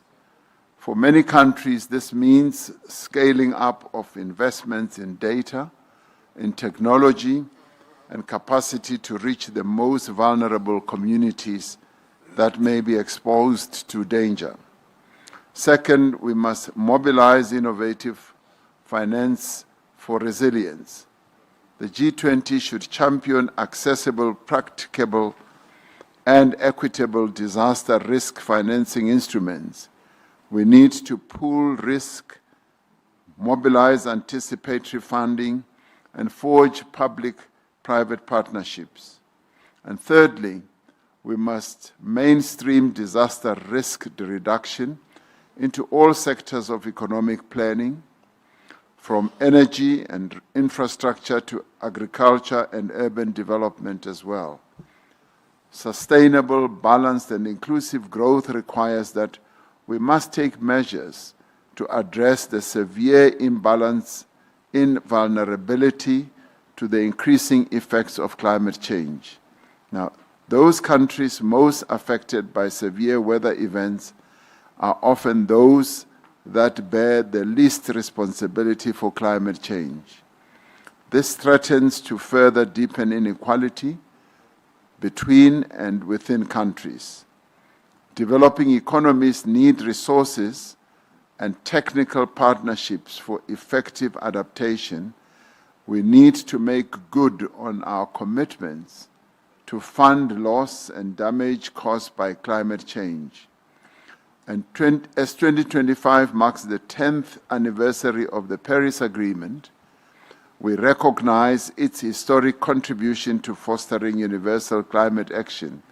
And yet, global temperatures continue to climb. We have no choice but to fully effectively implement what we agreed to implement and its temperature goal. In doing so, We must hold fast to the principle of common but differentiated responsibilities and respective capabilities. Just transition pathways are key enablers for climate action. These should encompass a whole of economy and a whole of society approach. In the face of persistent hunger and escalating climate pressures, we face a sobering reality. According to the Food and Agricultural Organization, as many as 700 million people are experiencing hunger worldwide. Excessive food price volatility continues to undermine purchasing power, especially for low-income communities. But we must applaud the G20 for continuously keeping food security at the center of the developmental agenda. South Africa made food security one of the priorities of its G20 presidency, building on the excellent work of previous presidencies, including the Global Alliance Against Hunger and Poverty established under the Brazilian presidency. Platforms such as Agriculture Working Group, Meeting of Agricultural Chief Scientists, and the Food Security Task Force have delivered outcomes that underscore what we believe is the importance of building inclusive, diverse, and resilient, sustainable food systems.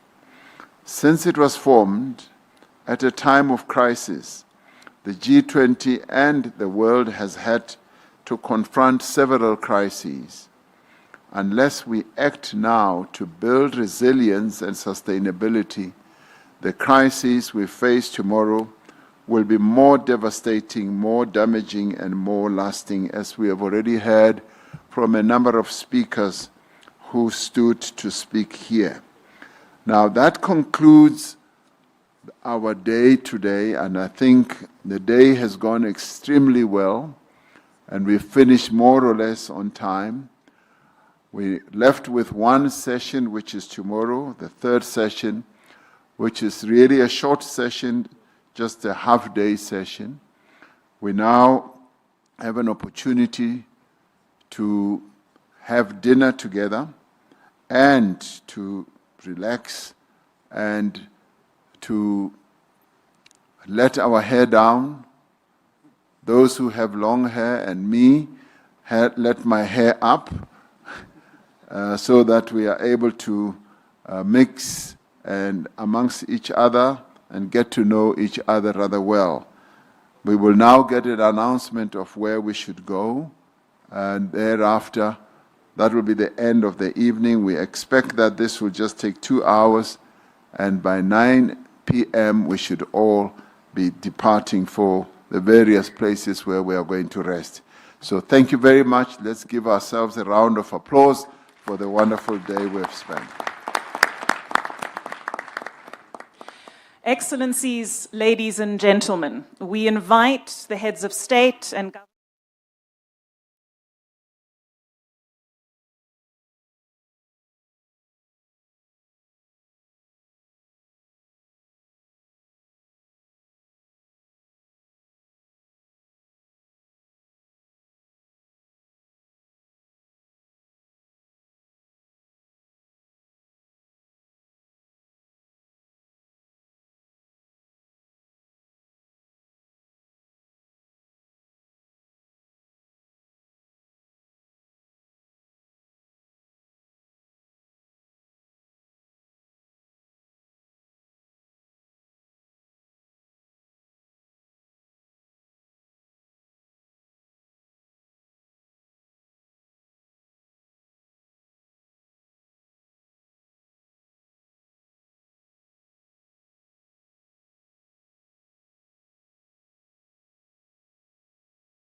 Hier, soit qu'elles aient pu être partagées ou pas,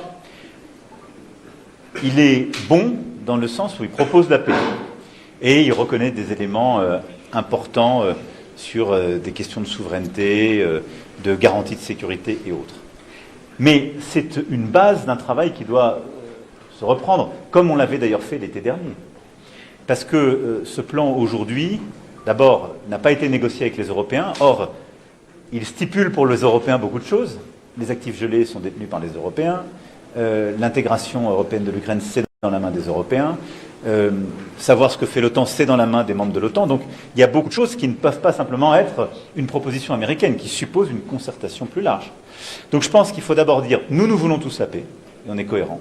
On veut que cette paix soit robuste et durable, donc pour ça, il faut des éléments qu'on a déjà posés à plusieurs reprises. Et donc c'est pourquoi, dès demain matin, les négociateurs américains arriveront à Genève, l'équipe de négociation ukrainienne s'y rendra, et l'équipe de négociation de l'Union européenne, de l'Allemagne, du Royaume-Uni et de la France s'y rendront pour pouvoir remettre autour de la table de la substance et réconcilier toutes ces vues. Mais je pense que toute initiative qui va vers la paix est bonne. Maintenant, nous savons à quelles conditions cette paix est acceptable. Il faut qu'elle prenne en compte les éléments qui permettent une paix juste et durable pour les Ukrainiens et qui prennent en compte les éléments de sécurité pour tous les Européens. Pourquoi ce plan serait inacceptable? Je ne vais pas pré-négocier pour ce que font nos Sherpas, mais on voit bien qu'il y a des...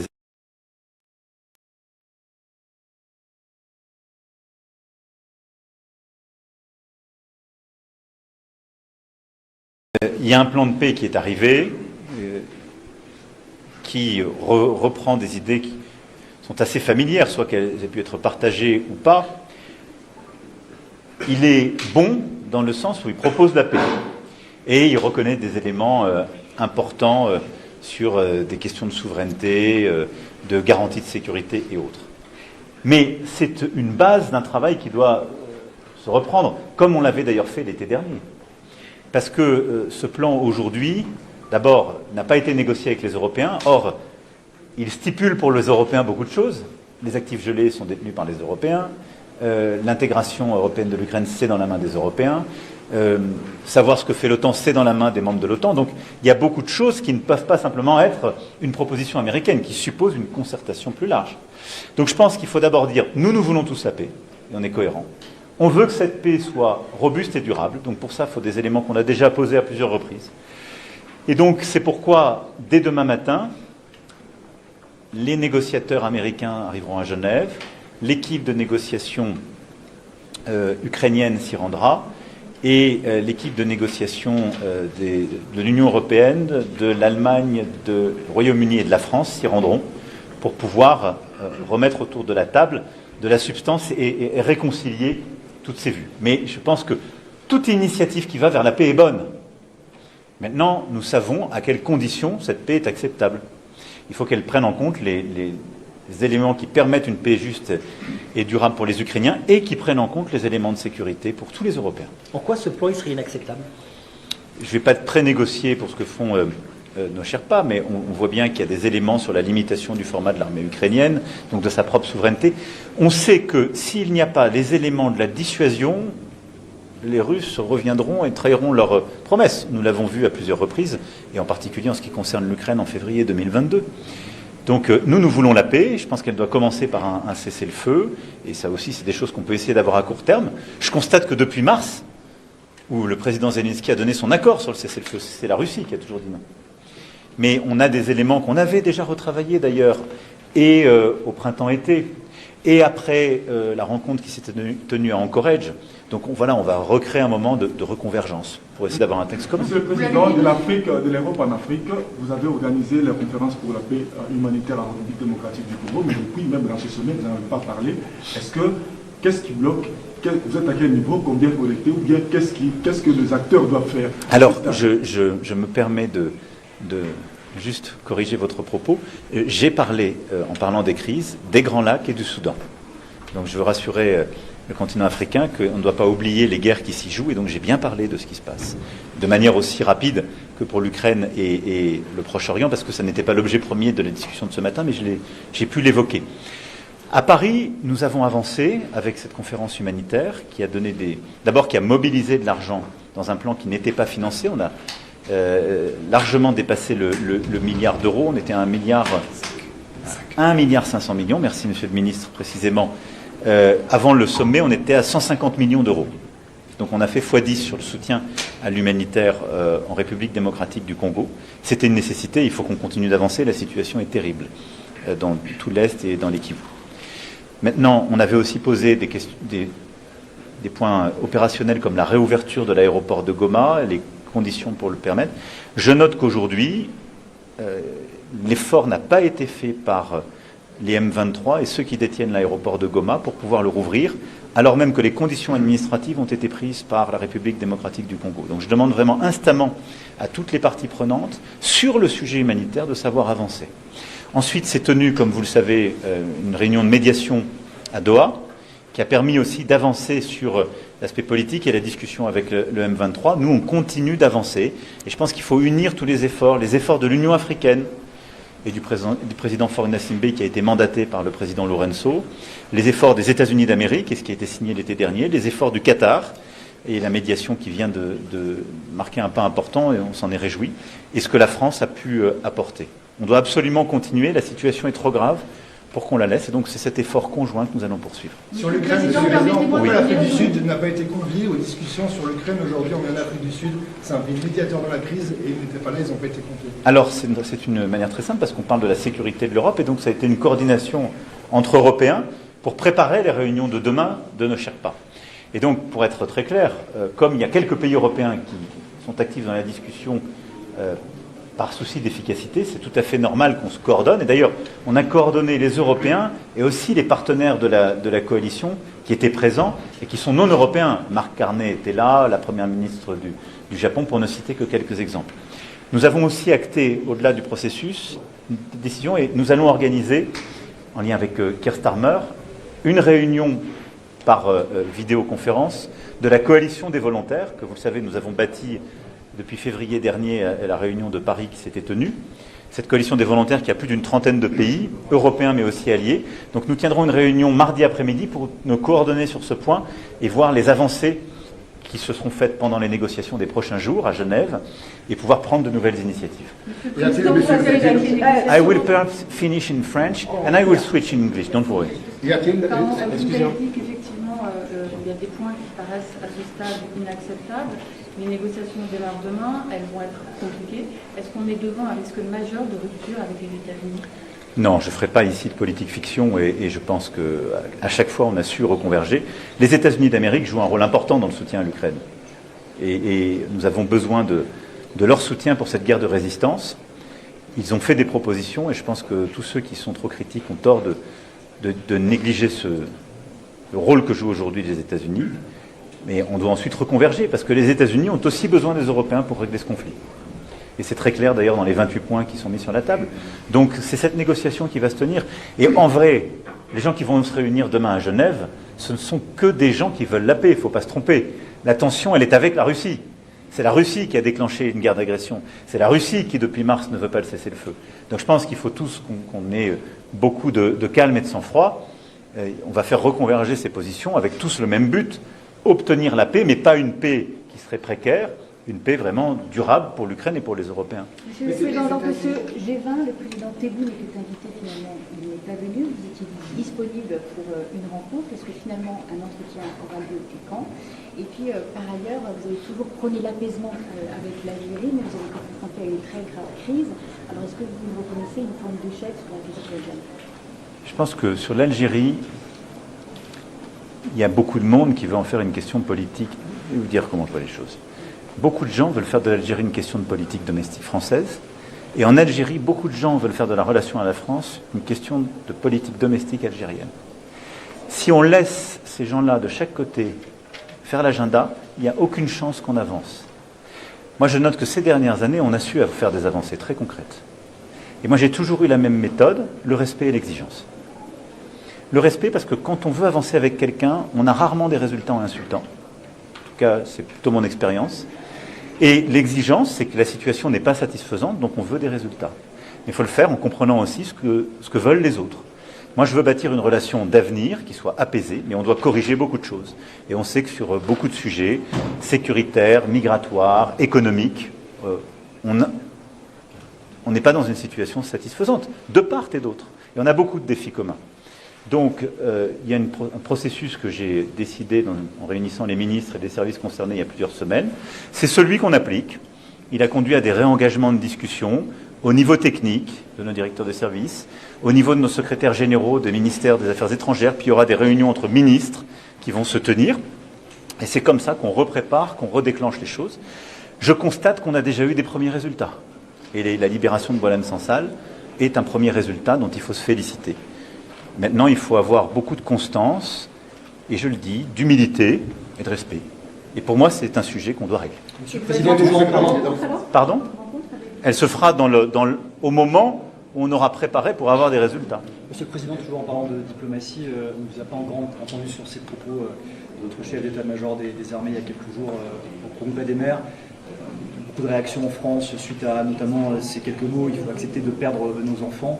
Est-ce que vous reprendriez vous aussi ces mêmes termes et qu'avez-vous pensé des réactions en France? Je ne ferai pas de commentaire. Il n'y a qu'un chef des armées en France, c'est le président de la République. Il y a ensuite un lien et un commandement qui se fait avec le chef d'état-major des armées, qui a toute ma confiance et qui a tenu un discours qui était beaucoup plus élaboré que la phrase qu'on en a sortie. Je vois assez bien de quoi il peut s'agir, sortir une phrase et la sortir de son contexte pour faire peur. Je vois aussi les surréactions qu'il y a pu avoir. La ministre des Armées, comme le chef d'état-major des armées lui-même, ont pu, je crois, ces derniers jours donner toute clarté. Et pour tous les gens qui veulent sincèrement écouter ce qu'ils ont dit, remettre les choses dans leur contexte et dans le calme. Voilà. Nous avons une armée qui est forte, dont on doit être fier, qui s'est engagée sur des théâtres d'opération dangereux ces dernières années, qui n'a jamais manqué à sa mission et ses devoirs, et que nous avons consolidé par les décisions que nous avons prises, et les 2 lois de programmation militaire. Et c'est même véritablement l'armée la plus efficace du continent européen aujourd'hui. Et donc nous sommes fiers de cette armée. J'aurai d'ailleurs des annonces complémentaires à faire dans les prochains jours et les prochaines semaines. Et c'est ça qu'il faut regarder. Et parce que c'est ce qui nous permet, je le redisais le 13 juillet dernier, dans le monde où nous vivons fait d'incertitude, d'une montée des tensions, si nous voulons véritablement être en sécurité, il faut dissuader l'autre de venir. Et donc, pour faire... Mais je comprends... Les Français qui écoutaient... S'ils n'ont écouté qu'un bout, oui. Et je comprends surtout que ça a été détourné par beaucoup de gens qui ont un autre agenda. Mais moi, je ne céderai pas à l'esprit de défaite, au déclinisme ambiant. Je pense que la France doit continuer d'être une nation forte, avec une armée forte, mais avec aussi une capacité de sursaut collective. C'est-à-dire que nous sommes tous, dans le moment que nous vivons, face aux risques contemporains, avec la nécessité d'être conscients sur ces risques géopolitiques, et de nous tenir ensemble. Voilà. Mais j'en appelle à l'unité. Mais je le redis, si nous voulons être véritablement protégés dans ce monde-là, on doit pouvoir dissuader les autres, et pour ça, on doit être fort. Mais ils avaient une question en français, monsieur. Monsieur le Président. Allez-y. Monsieur le Président, est-ce que vous êtes prêt d'organiser un sommet G8 l'année prochaine, si c'est nécessaire? C'est aussi au plan américain, le retour de... Écoutez, d'abord, aujourd'hui, les conditions ne sont pas remplies. Je ne fais pas de politique fiction, mais aujourd'hui, les conditions ne sont pas remplies pour réintégrer la Russie. Deuxièmement, le format dépend de l'avis unanime de tous les membres du G7 actuel. Donc je ne vais pas commencer, alors que la France prendra la présidence en janvier, à stipuler pour les autres. Il faut des consultations, il faut que tout le monde soit d'accord. Par contre, je souhaite bâtir le G7 français en associant étroitement des pays qui ne sont pas au G7. Parce que je veux porter cet agenda sur les déséquilibres internationaux. Et donc il y aura une concertation étroite avec le Brésil, l'Afrique du Sud, l'Inde, la Chine et plusieurs autres. Donc on aura un format original et un peu nouveau parce qu'on a besoin d'unité. Monsieur le Président, y a-t-il le compte franco-saoudien à propos de Palestine et surtout sur le Soudan? Écoutez, d'abord, nous avançons sur notre agenda. La situation sur le terrain reste évidemment extrêmement difficile et ce que nous voulons, c'est maintenir la paix et que chacun tienne ses engagements jusqu'au bout. Il y a ensuite l'administration de Gaza, le déploiement de forces de sécurité puis de la force internationale le jour d'après. Et donc l'Arabie Saoudite et la France vraiment sont garantes de cet agenda de la déclaration de New York qui prend chacune de ces étapes jusqu'à la perspective politique. Et ça, je crois que c'est très important. Et c'est ce qui, d'ailleurs, fait le consensus, pour ne pas dire l'unanimité, dans toute la région. Et donc, on va continuer de tirer ce fil avec beaucoup de force. Sur le Soudan, nous sommes attachés aujourd'hui à la paix. Je pense que ce pays a trop souffert de cette guerre civile terrible, avec trop d'aide militaire qui vient de l'étranger. Je pense qu'il faut maintenant que tout le monde se calme et se remette autour d'une table, que des médiations reprennent, et que aussi la société civile puisse reprendre sa place. La France, il y a quelques mois, avait organisé une conférence à cet égard.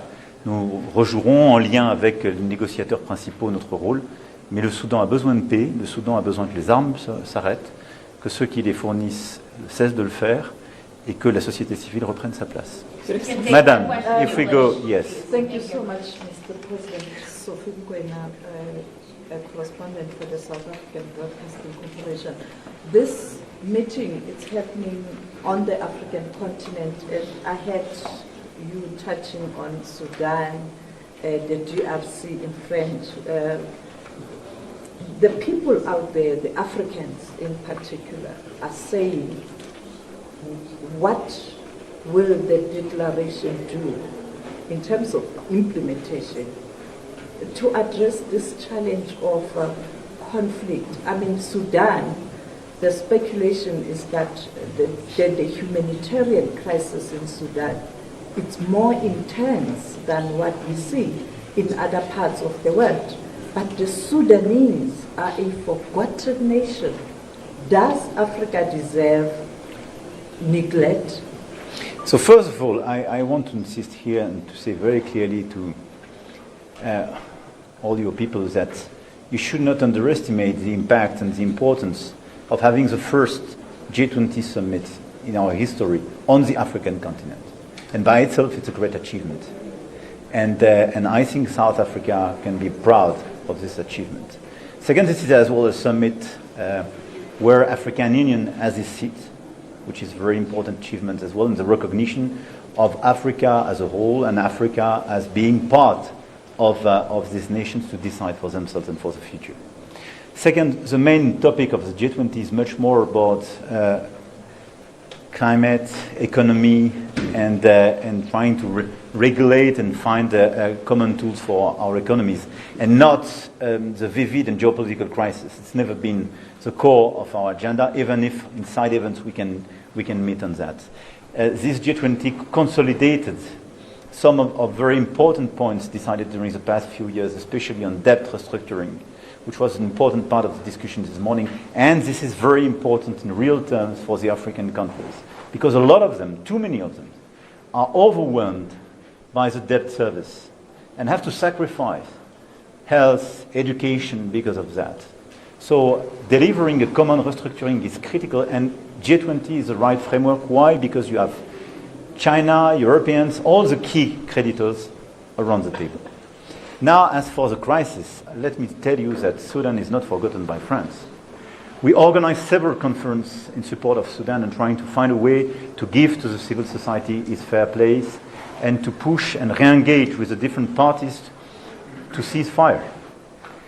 Now, the main objective in Sudan, and I think all those involved in this conflict have to follow the same line, is clearly ceasefire, resuming the humanitarian help, and setting, as we did in 2019, a peace where civil society could take its place and its role.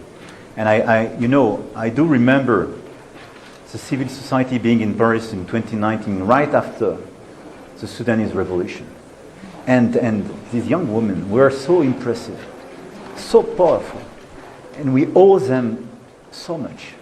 So by respect for what they dedicated and what they did, now, for me, the objective is to deliver this agenda. Thank you very much. Last question. For the Middle East, how do you evaluate the situation now, the geopolitical situation? Look, the situation Especially in Lebanon. as I was mentioning.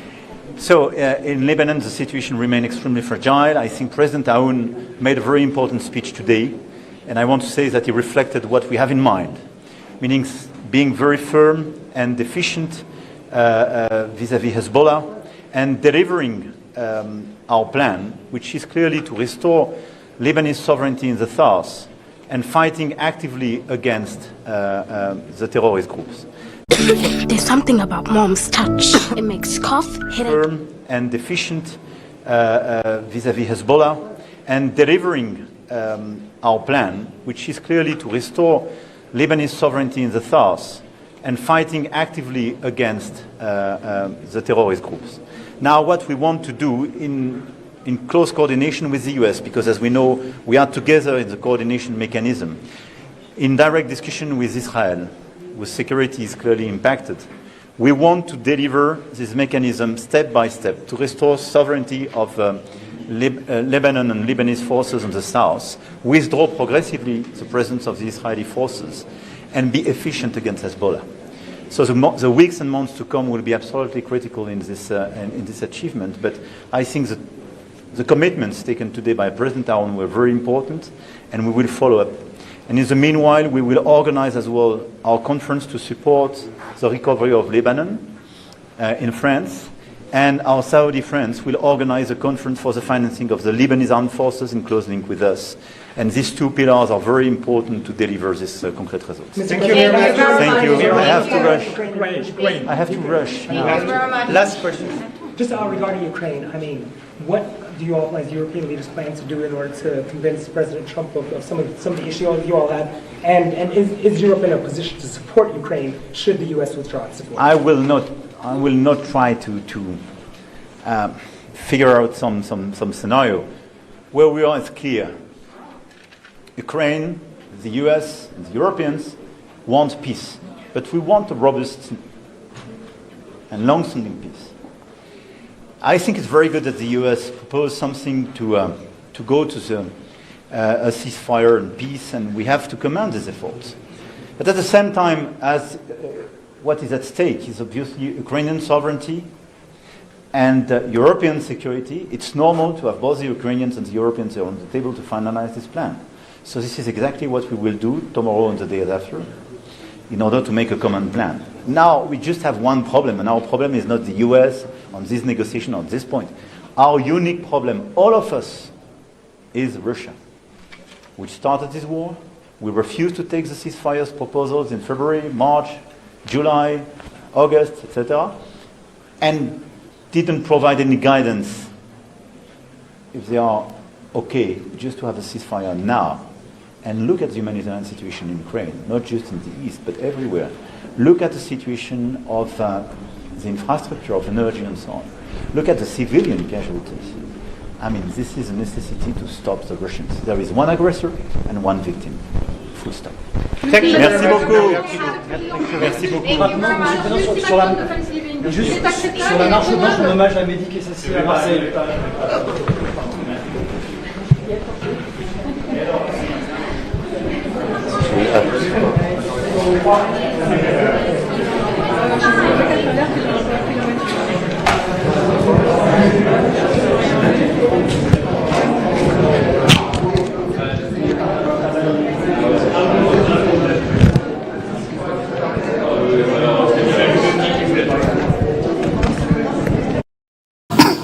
The upgrade cited stronger growth prospects, improved fiscal consolidation, and reduced contingent liabilities, particularly reflecting improvements in the energy sector. While South Africa remains below investment grade, the upgrade is significant. It lowers borrowing costs, broadens the investor base, and signals renewed confidence in the country's reform trajectory. Our creative industries are receiving awards across the globe. From Tyler, Black Coffee, the list of our opera singers is unbelievable. The Leaders Summit is a culmination of all the working groups meetings that have taken place throughout our country, from Table Mountain in Cape Town to the Kruger National Park in Mpumalanga, Limpopo, and to some of the game reserves across the country. Our visitors who came to attend the working groups have explored them. Hluhluwe in KwaZulu-Natal, Pilansberg in Sun City in the Northwest Province. We are this week concluding the G20 presidency in Johannesburg. This is the city built by men and women from all over our continent and beyond, from the near and from far. migrant workers came here in search of their pot of gold. To many of the ordinary people who built this city, it is simply known as 𝐿, the place of gold. Welcome to 𝐿. Just up the hill stands our constitutional hill, a symbol of our human rights culture, democracy and dignity. Not far from here lies Soweto, a home to the only street in the world that has housed two Nobel Peace laureates, Nelson Mandela and Archbishop Desmond Tutu. In between Soweto and Johannesburg North stands our soccer city, where the first final of the World Cup was hosted. During the dark days of apartheid, where the first final of the World Cup hosted on African soil was hosted, that is Soccer City. During the dark days of apartheid, the venue you are in today, Nasrec, was a rare bridge connecting Johannesburg South, home to Soweto, with Johannesburg North then reserved for white citizens, and Soweto only reserved for black citizens under the Group Areas Act. Even in those times, Nasrec offered glimpses of unity where people of all races will gather for events like the Rand Easter Show, defying barriers of segregation. This facility remains a symbol of commitment to bridge the spatial and economic divides of our past. It was in Soweto in 1955 that South Africans of all races gathered not only to express their rage against the system of apartheid, but also to declare that the rage was not enough, there must be action. They declared that South Africa belongs to all who live in it through the Freedom Charter. They declared that we want a different society and a different world. This is what it should look like. To the east of this city, we negotiated our transition from apartheid to democracy. That is where OR Tambo is located, and most of you, I believe, landed there. This was a remarkable human achievement that showed in very concrete ways that peaceful resolution of conflict is possible. Sworn enemies met around the table and wrote a new story for our country. A story written in large part with the support of the international community and the unwavering solidarity extended to our people. It is against this background that the success of South Africa's G20 presidency is an affirmation of multilateral institutions, with the UN at the pinnacle of all multilateral institutions. The adoption of the Leaders' Declaration today by the world leaders is a triumph of multilateralism. It's also work towards building a bridge between the global north and the global south. The declaration has adopted progressive resolutions on climate change, financing, a framework for critical minerals, value addition at source. This will boost the global south and in particular the African continent that has got 30% of the minerals needed for artificial intelligence, for new technologies, greener economies, and so forth. As we stand at the final stages of our historic G20 presidency, the first ever on the African soil, we do so with pride and purpose. Of the 133 official G20 meetings, 130 have already taken place, with the Sherpa meeting, Social Summit, and the Leaders Summit which have already concluded. Negotiations were led by our Sue Sherpa, whom we have brought here today, so that I know that you are going to ask us about some of the deliberations there. The declaration has been anchored on 4 overarching priorities, namely strengthening disaster resilience and response, ensuring debt sustainability for low-income countries, mobilizing finance for a just energy transition, and harnessing critical minerals for inclusive growth and sustainable development. In addition to this, there has also been more issues related to inclusive economic growth, industrialization, employment, reduced inequality, food security, artificial intelligence, data governance, and innovation for sustainable development. As you are aware, we have just walked from concluding the compact with Africa, where now 50 African countries have signed the compact, which will now lead us to the implementation of the outcomes of the South Africa's G20 presidency and also in the African continent. And Ethiopia highlighted the successes of what the compact with Africa means. If you go to Addis today, it's a different place. It's a beautiful city. Things are changing. So they do speak about how the compact with Africa work. So we're glad that you are here and we are ready to take questions. Thank you very much. Okay, thank you very much, Minister Lamula. Nelson and the team are ready with roving mics. We will take, because of how vast the room is, we'll take one round of questions and we'll make it 10 questions in the order of the hands that I see. Only one round. They'll start here. Ask your question. Please state the media house that you are from and give us your name as well. Thank you very much. Nkosinathi Shazi, Power FM News. Minister, just one question. We've received reports that South Africa has chosen to conduct the G20 handover process at the 𝐟𝐵𝐿 headquarters next week. Now, of course, this is a low-level handover ceremony, considering that it was supposed to take place tomorrow. My one and only question, are these reports true? And if it is true, sir, can you please just take us into confidence why that decision was taken? Thank you very much. Thank you. Let's also try our best not to repeat questions. So if you feel that your question has been asked, kindly sacrifice for other people to ask a question. Thank you. You there, sir, with your hand up. Yeah. Mr. Minister, I'm 𝐬𝐻𝐫𝐿𝐵𝐿 Zulu from UCT Radio. Piggybacking off of my colleague from Power FM's question, given the fact that this would be a more low-leveled handover, how might this affect South Africa-US relations, seeing that it was already volatile before, but this might have a negative effect towards it? Okay, let's go over here. Thank you, Your Excellency. 𝐽𝐿𝐵𝐿𝐿𝐵𝐿 from Sputnik Africa. Your Excellency, you mentioned the G20 declaration containing information about critical minerals. How credible and actionable is South Africa's promise to ensure that these critical minerals benefit mining countries in Africa rather than being exploited by external countries? Okay, so I saw some hands at the back. Yeah, let's go over here. Yes.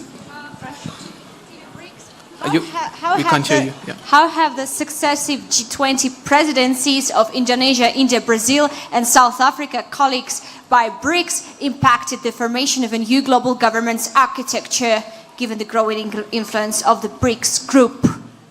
Thank you. Please. Let's see. Please. Okay. We are on question 5, so we'll have to go at the back at some point as well. Mathilde Boussillon from the French newspaper Le Monde.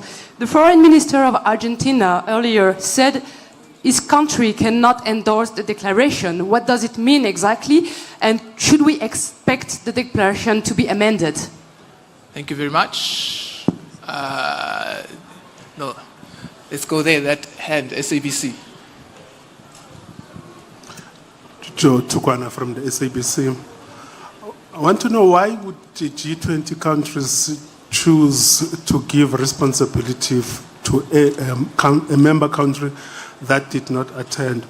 Why is it not difficult? Why is it not difficult for you actually to choose one of the countries that are present to charge them with the responsibility for the next arrangement? Okay, I think just to collate all of these questions, I will then ask the Presidium here to respond, and then we will then take the next round of 5 after that. Thank you.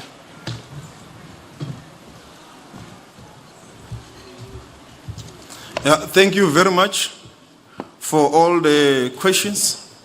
With regards to the first one, with regards to how are we going to conduct the handover and whether we view this as something that will continue to strain South Africa-US relations. Yes, it is correct. We have communicated to the US Embassy that South Africa welcomes the fact that the US now wants us to hand over to the US the leadership of the G20. And they've communicated this, it was very late, and also they stated that it will be a 𝐶𝐴 of the US in the US mission here in South Africa. And as you can see, this is a leaders summit. Heads of state, and the heads of state who are not here have designated appropriate officials who will then who are engaging in this platform. and we want to differentiate between the handover and the deliberations that are currently happening. So those have been designated deliberations and so forth. So the handover must happen at the head of state level, or at least a minister who is properly designated by the President of the United States of America. So now that they have assigned a 𝐦𝐨𝐫𝐞, we have said 𝐷ERCO has equivalent officials of the 𝐦𝐨𝐫𝐞. Hence, we welcome that they will now receive, we will do the handover. We will do it at 𝐷ERCO offices anytime from Monday, and arrangements will be made on the appropriate date where they can come. We do the handover of everything. There is a number of things that needs to be handed over with regards to the G20, except the ceremonial handover. And as 𝐷ERCO, we are very much ready. We are prepared, and this cannot in any way strain relations, because we are doing it at an appropriate level. Because the 𝐦𝐨𝐫𝐞 is at the level of the official ambassador who will receive, and we are not going to show any disrespect to the US. We will accord them the equivalent respect by ensuring that the person who receives, who does the handover, is an appropriate, equal equivalent of the 𝐦𝐨𝐫𝐞. So that is what we are going to do. The only thing we said is that our president cannot hand over to a 𝐦𝐨𝐫 in the Leaders' Summit attended by so many heads of state. So that is the decision, and that has been communicated to the embassy of the US. With regards to the critical minerals beneficiation to the African continent, indeed, you will have seen that South Africa also signed an agreement with the European Union, where value addition was clear in the whole of that agreement, that beneficiation must happen here in South Africa in terms of the critical minerals, but the declaration now takes it further for the whole African continent. And the compact with Africa that we have just now concluded makes this implementation practical and possible. As some of you who were there will have heard President Lorenzo said that it has now reached 50 of the African countries. That makes it now a compact of the African Union with the G20. And we are very excited by these developments. We want us to focus on the declarations and the outcomes of the declaration. And the countries that are present here have played a critical role, very robust, and we really appreciate their critical engagements. As you are aware, the engagements are continuing to unfold, and all those engagements are very positive. Thank you.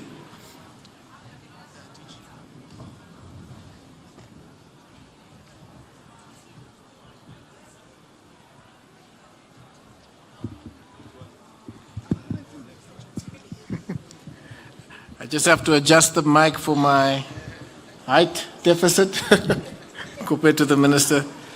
I think there was a question on successive development, the impact of having 4 developing countries hosting the G20 presidencies. I think what has happened since Indonesia, India, Brazil, and what South Africa now concluding over the next couple of days is that the issue of sustainable development has been solidified in the G20's agenda. The fact that we could get the kinds of agreements that the minister just pointed out on inclusive growth, the critical minerals at source, these are all not just our own deliverables, it's deliverables that come from India putting sustainable development on the agenda, Brazil putting sustainable development and inequality on the agenda, and us taking that same platform and concretizing it. Our own themes are not vastly different to the themes developed by Indonesia, India, and Brazil. And I must also say the question is about developing countries. Our themes are not even that vastly different to those developed by Italy. Remember, Italy's presidency took place in the heart of COVID, and what COVID taught us was interdependence, and the negotiations even in Rome was about interdependence, and we've taken that trajectory forward. In terms of its impact on global governance, Brazil launched a very important initiative in the General Assembly last year, which is the roadmap on global governance. That roadmap still has relevance, and we mention it in the declaration that we will use that roadmap to continue with our initiatives to argue for reform of the UN, including the Security Council and all the other platforms of the UN and its specialized agencies. So that's been a major outcome, and it continues. There was a question about the declaration, and I think one delegation this morning saying that there's elements of that delegation that they may not be happy with. Just to say that this declaration was negotiated in good faith, and with one key member voluntarily absenting themselves from this. We had new dimensions to negotiate, and we did that very well, and through consensus, looking at what does consensus mean. Does it mean everybody in the room or those here present? And you'll see that our declaration talks about the leaders who gathered in Johannesburg. So the consensus talks about all of us who gathered, and that the declaration reflects that consensus after 5 long days of Sherpa negotiations and Sue Sherpas leading various elements of that. So lots of hard work went into it, and the declaration stands. One delegation spoke in the opening session about issues that they have challenges with, and this is exactly what happened, as our president pointed out, in Brazil with the same delegation last year. So the declaration stands just as much as the Brazilian declaration stands. Thank you.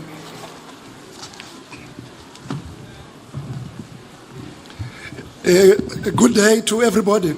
Maybe I will just add on what the teacher just said about the impact of the 4 presidencies of the G20 coming from the Global South. So what we had today in the statements by the heads of delegation, the presidents and prime ministers who are taking part in the discussion, was a very strong support for 2 very specific South African initiatives that build on the work that was done in India and Brazil. The first one was the establishment by President Ramaphosa of an extraordinary committee on global wealth inequality, which has since produced a report that was presented to President Ramaphosa.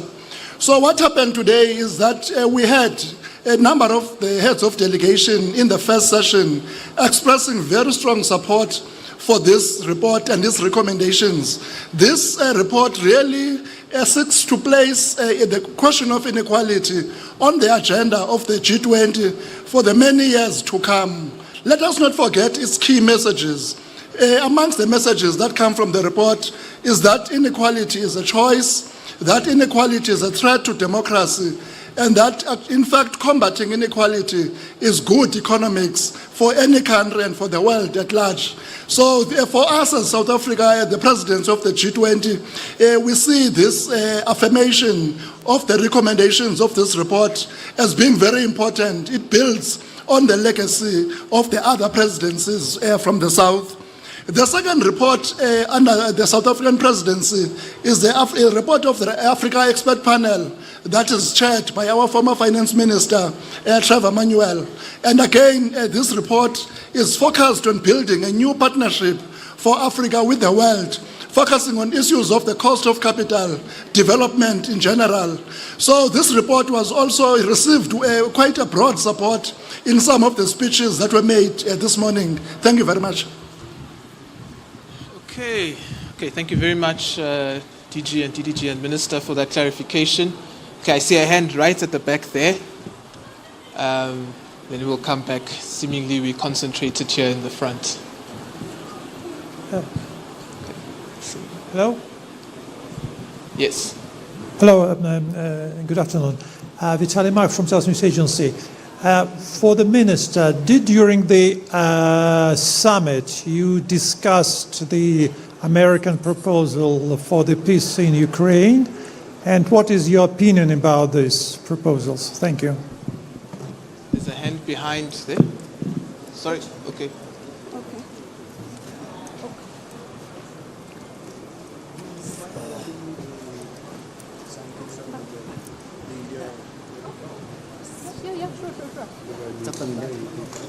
Yeah, good morning, good afternoon, Kamalo Mishra from IOL. Now, I wanted to ask, with your tensions with the US, is South Africa going to attend the G20 summit in the US next year? Thank you. I must say, it's interesting that we have shared the declaration and it's been with you for some time, but we're getting very little questions about the declaration itself and its content. We'll take you.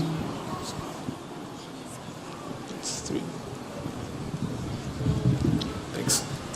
Thank you. So let me ask about the declaration. My name is 𝐃𝐨𝐽 from 𝐘𝐿 News. And first of all, I think as far as I remember, the last time that the G20 summit adopted the declaration on the first day of the summit is probably the G20 happened in India. And then first I'd like to hear your strategy or the background, why you decided to publish it on the first day.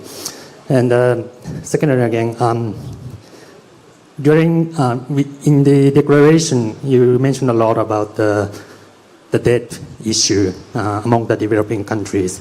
And I was wondering, the declaration is declaration, but how can you be sure about the implementation of those solutions? Thank you. Thank you. Let's come this side. Okay, we'll come to you, then we'll go to Ms. Python, and then like this. To the front here.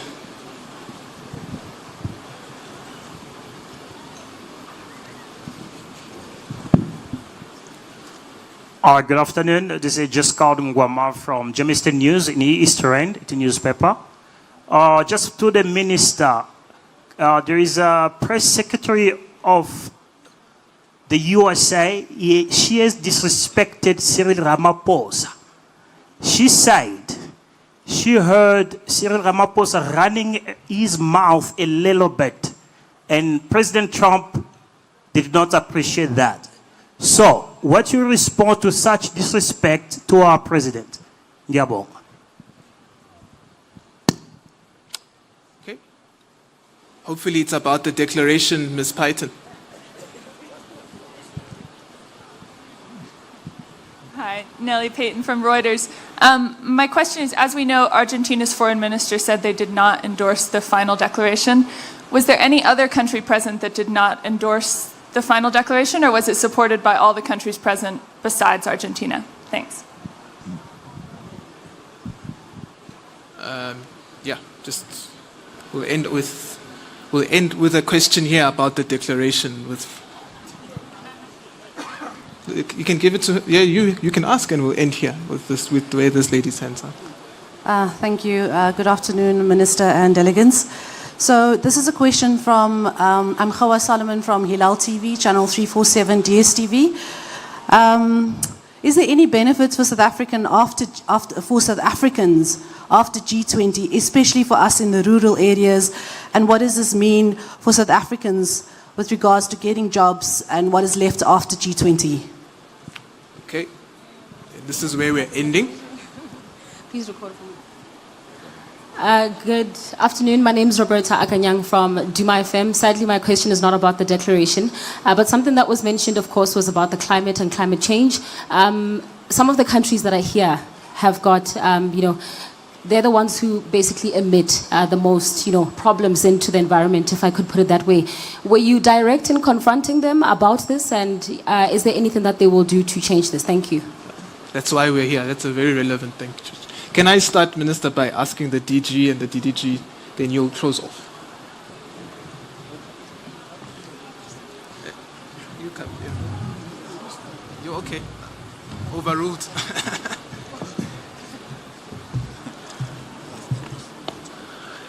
Oh.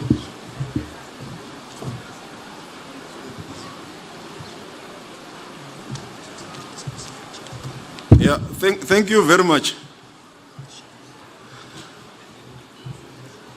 There are 42 countries present here,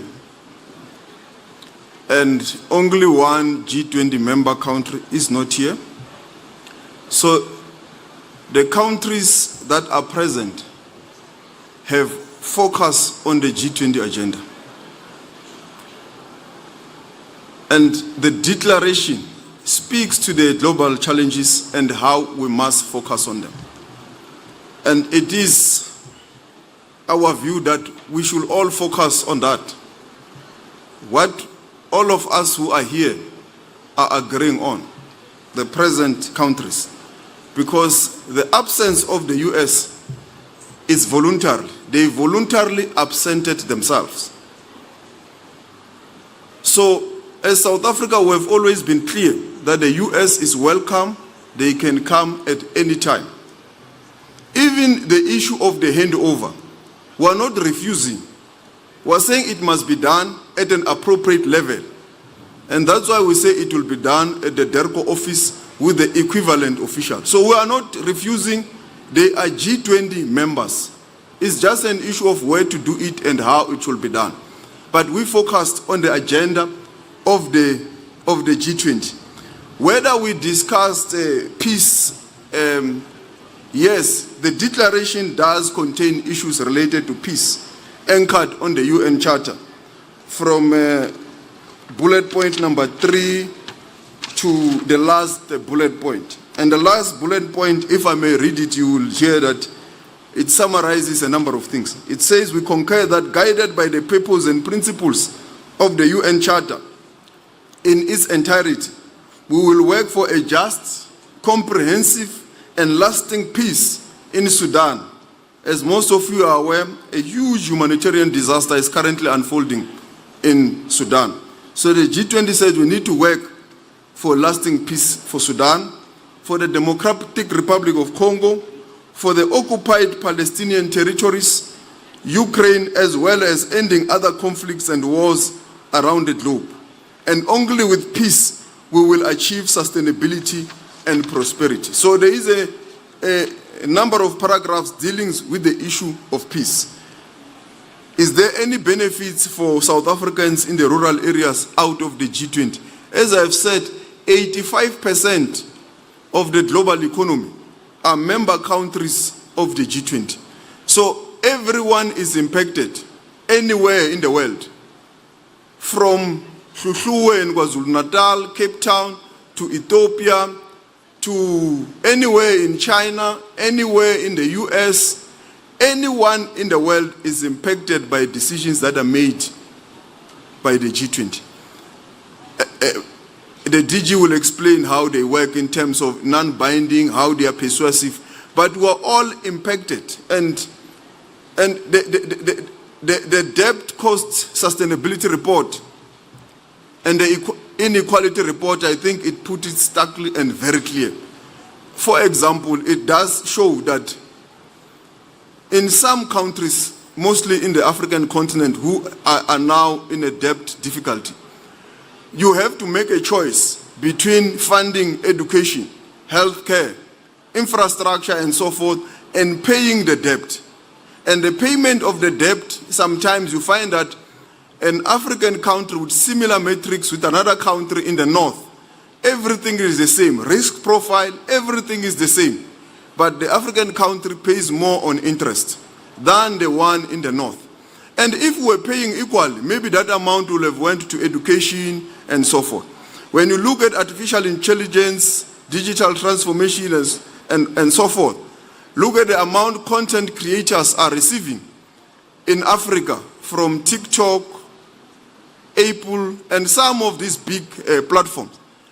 It's a little meager amount that we are receiving. But when you look at the global north, individuals are receiving huge amounts because there is clear investment in terms of research, innovation. They are not only consumers of digital and artificial intelligence, but they are on the research and the innovative part. So we are saying this G20 must enable us to revolutionize that the African continent content creators must have backing and research support, data centers and so forth, so that also at the end of the year, when Apple declares that this is the amount we have paid, at least you can see how much also went to the African continent. So artificial intelligence, the Prime Minister of Ethiopia has said, through the compact, they can see the impact of the G20 already. When you go to Ethiopia, how artificial intelligence is helping them to fight, to deal with climate change responses, how to navigate, build new infrastructure and so forth. So the impact is huge. It impacts anyone, anywhere in the world. And I think DG can deal with the other ones of climate change and any other ones that they may feel necessary. So in a nutshell, this meeting is impacting everyone in the world. Thank you.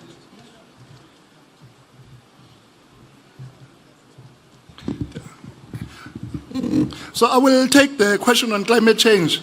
I think that's a very important question because it actually shows the unique value and importance of the G20. So the main instrument that we use for conversations on climate change is obviously the United Nations Framework Convention on Climate Change. As you know, as we speak, COP30 is happening in Belém in Brazil. So where does the G20 come in? Exactly as you said, some of the major emitters of greenhouse gases are in fact G20 members. Therefore, it is important that the G20 should discuss climate change. So this is the unique value that we have got the major emitters in this grouping. Therefore, they discuss climate change and we reach agreements as the G20. And therefore, you can look at the G20 in that sense as some form of a ginger group because we of the power of the G20, the size and the heft of the G20, we therefore take the decisions of the G20 and go together to influence the outcomes in the broader UN multilateral process. So this is a very important illustration of the importance of the G20. You can say the same thing about critical minerals. Some of the major producers of critical minerals are members of the G20, but also some of the major countries who are looking for critical minerals are also in the G20. So the G20 therefore really converges interests, and we take that common position as the G20 to the broader processes of the United Nations and other international fora. Thank you.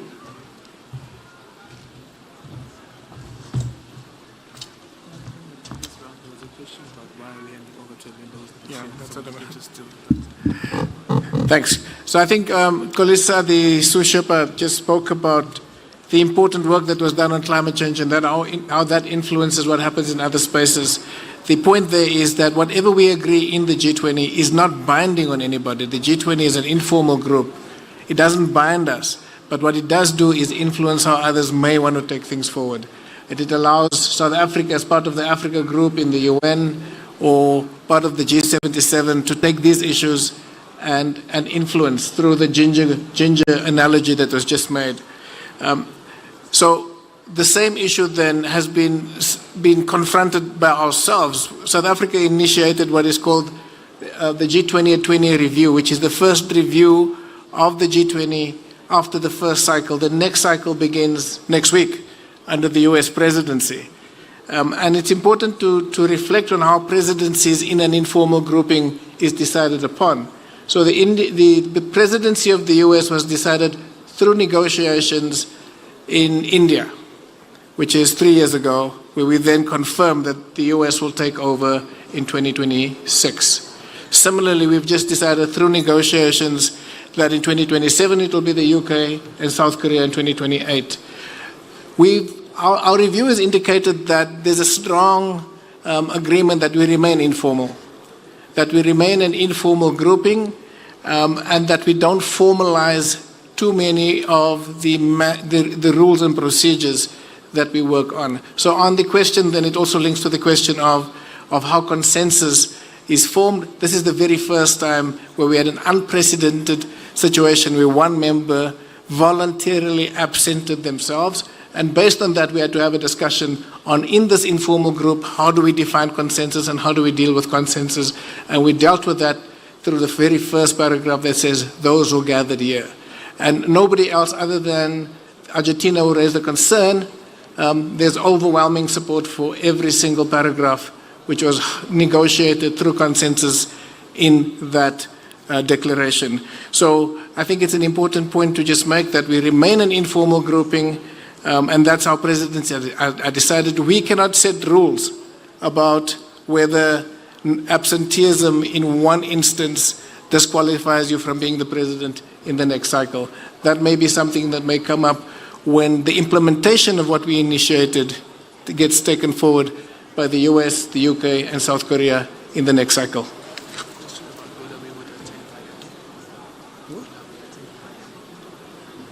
Yeah. Whether Crispin says there's a question about whether we are attending. We are a member of the G20. We attend G20 meetings, and there is, at this stage, and we don't have any reason to believe that this will change, that South Africa will not be attending the next cycle of the G20 presidencies starting next week.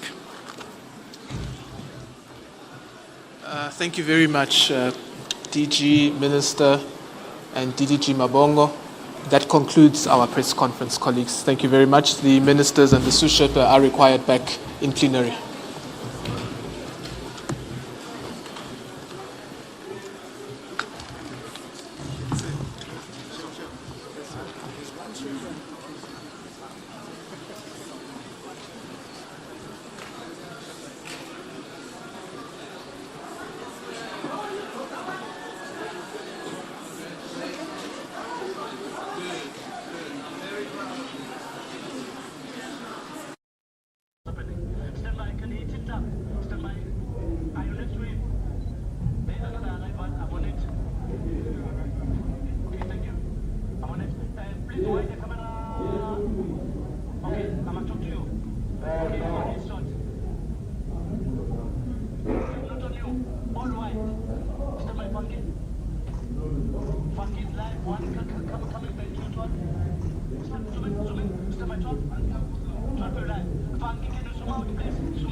You're welcome, Your Excellency. Good morning. Good morning. The Deputy President will receive you.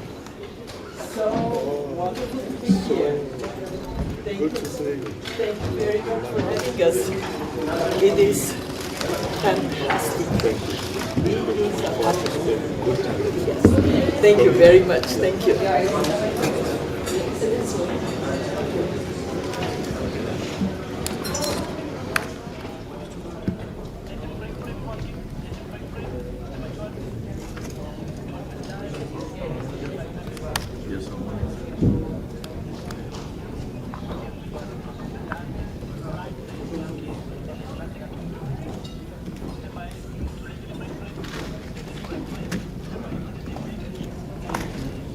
Your Excellency. The Deputy President will receive you.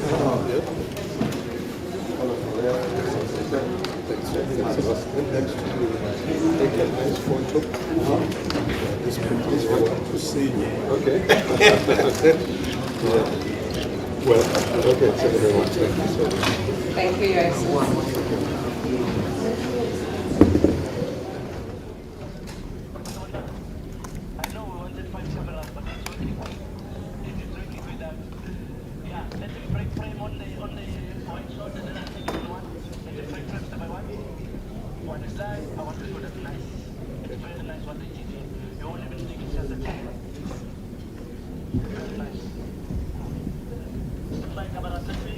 You're welcome, Your Excellency. Deputy President will receive you.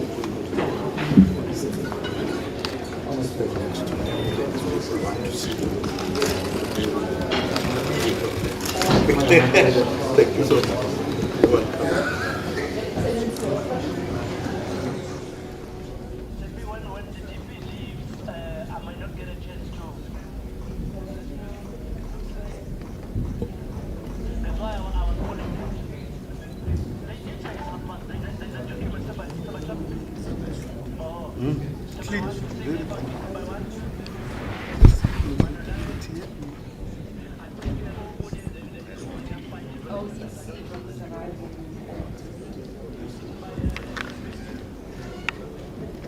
You're welcome, Your Excellency. Deputy President will receive you. Thank you. Deputy President will greet you.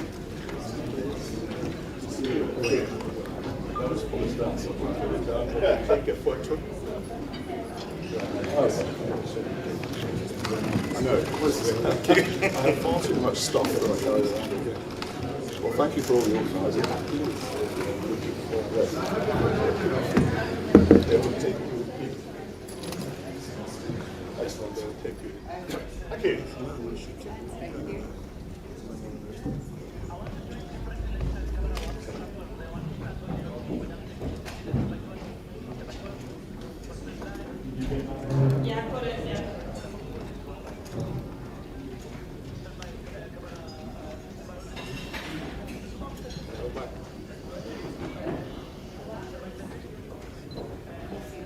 Your Excellency, welcome. Deputy President will receive you.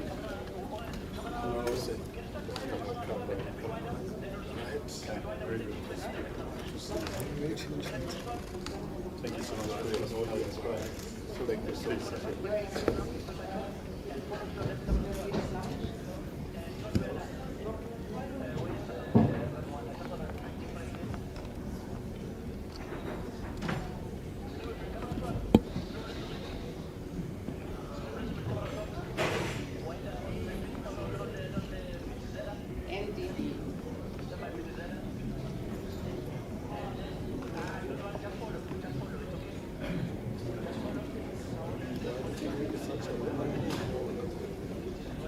The logbook is for the campus to look at the beauty, the frontiers, the flags, and see South Africa, and finally the frontier DP. Showcase South Africa. Welcome, Madam. Deputy President will receive you. How are you? Good.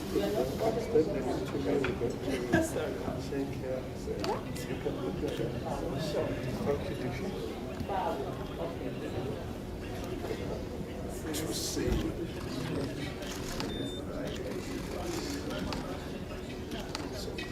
Welcome.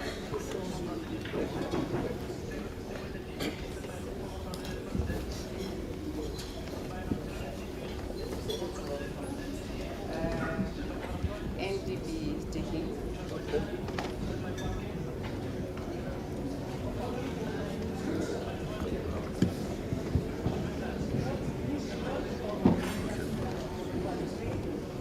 It's the former head of state of Brazil. Yes.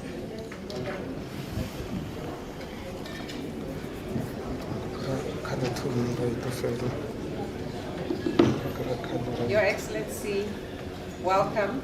The Deputy President will receive you. So I'm going to see you again. Let's take a photo. Okay.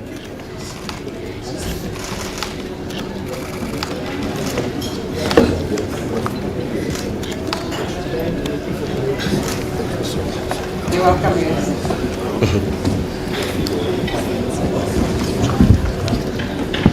To make them perform.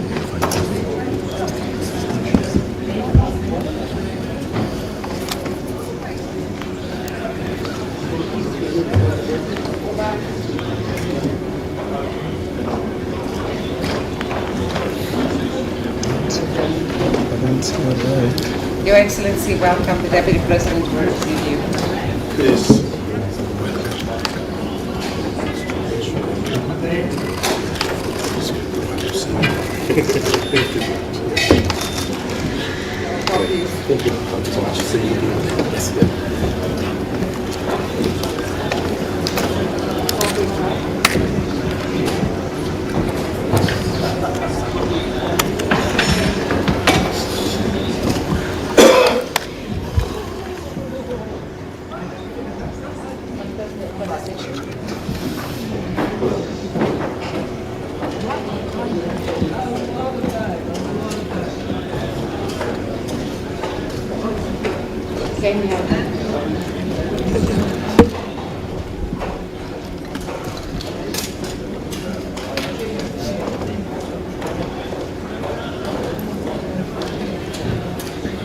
You're welcome, Madam. The Deputy President will receive you. Thank you very much. Please.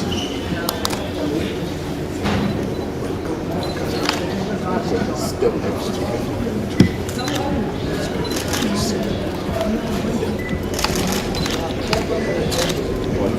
Thank you very much. You're welcome, Madam.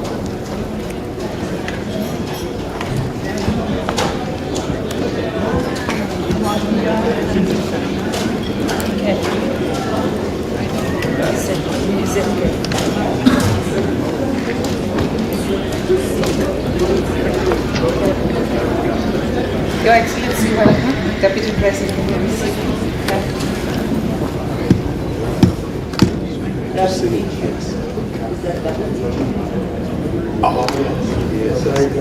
Let's take your information. Yes.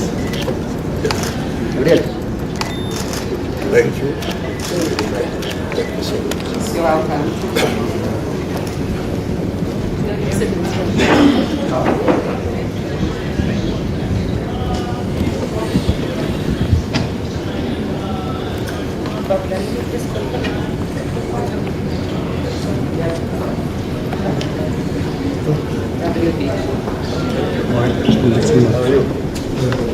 Good morning, Excellency. The Deputy President will receive you. Well, thank you.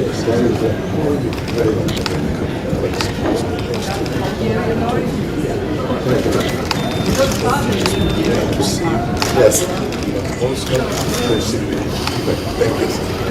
You're welcome.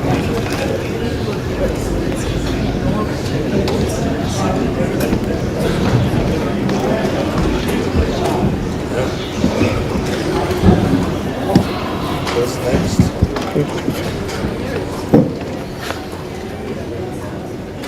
Who's next?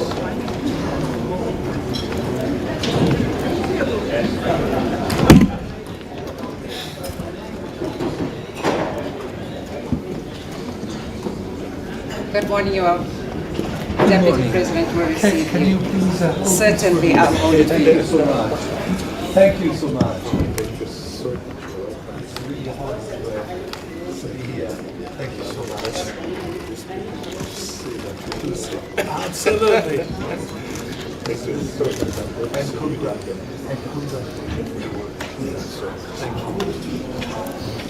Thank you so much.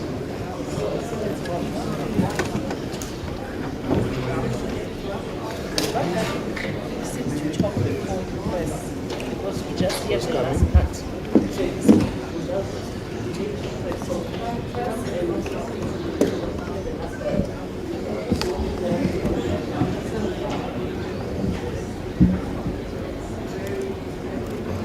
Practice to communicate.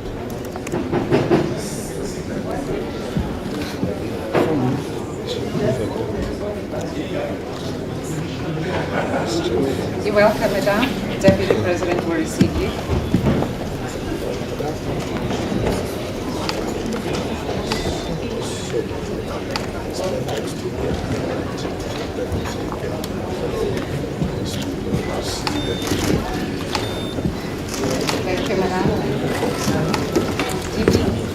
our very own Secretary General of the MDN, Mr. Mene, Excellency. Our very own. Ambassador. On the other, yes, on the side. Okay.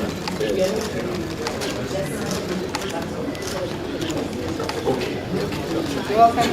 How are you? DP, can we please ask you to step one step to your left, please, sir? Why? You are centered on the logo, and we need you to be on this side a little bit, sir. To accommodate the visitor. Does everybody agree?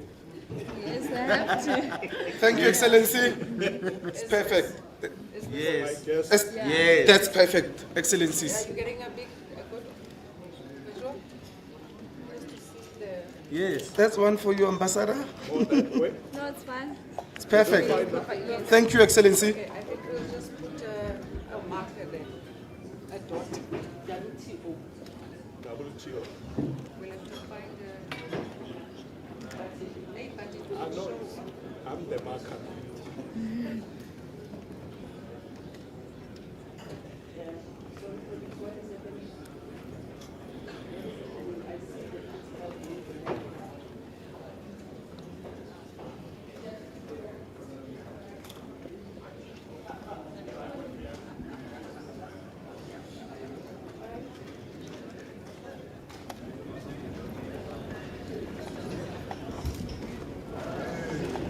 Okay.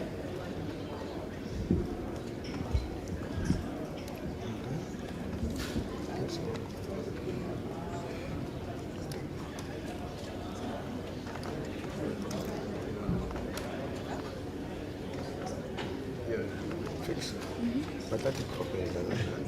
Or it's only cropping. No. No, let's take a weight and then tie it. They don't need to be T-shirt. Sharp, isn't it? Yeah, because in Twitch, the G20 one but I can correct. One of the flower Okay, framing it right. Yeah. Happiness. Okay.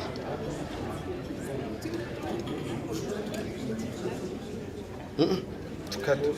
Yeah, I'm going to say it. Laptop.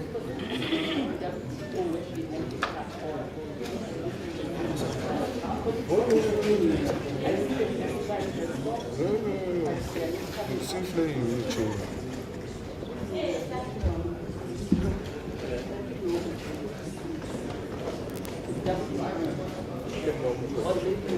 Lisa. Put an entry like a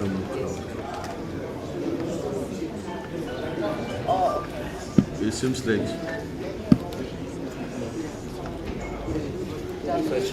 Yes. WTO, yes. That's a shift.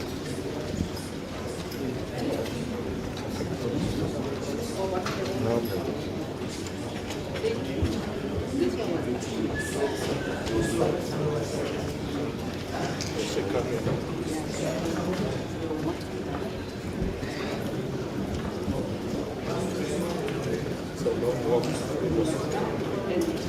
And here's Mandela, it's a long walk. To freedom. Your Excellency, you're welcome. Your Excellency, welcome. Deputy President will receive you.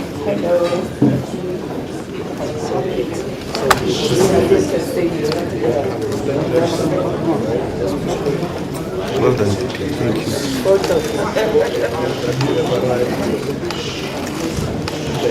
Okay.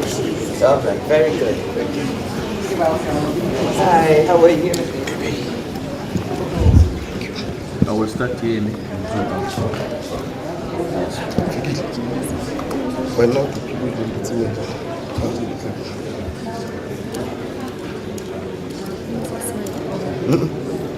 Sure.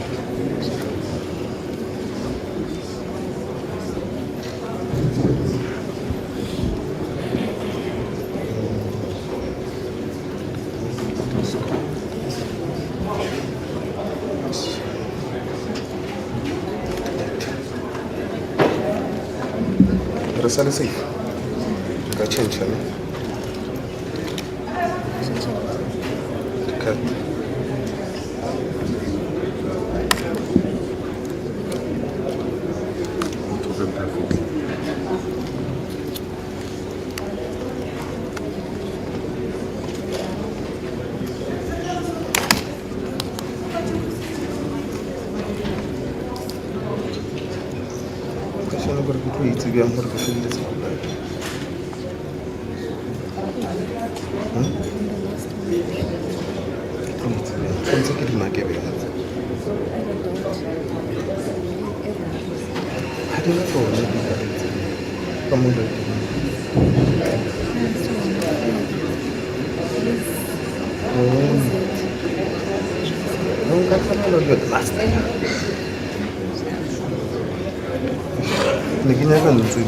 For this thing, let's fix. Because I'm going to remove the card and I didn't say so. One salad.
Are we done? We are not done. Thank you. See you later. We are not done, but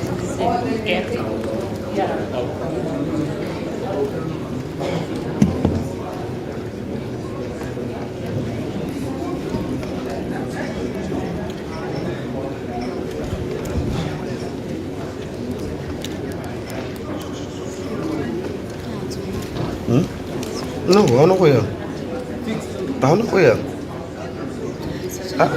know. You?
Yeah, because now we are seeing it right now.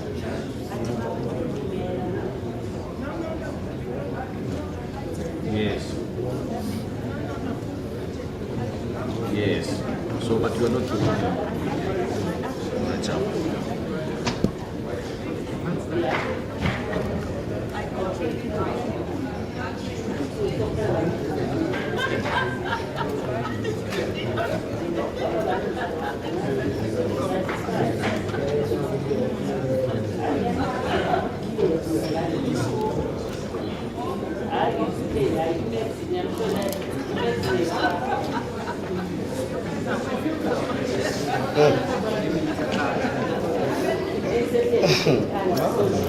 Not the little plate, but I'm going to go to make my feet.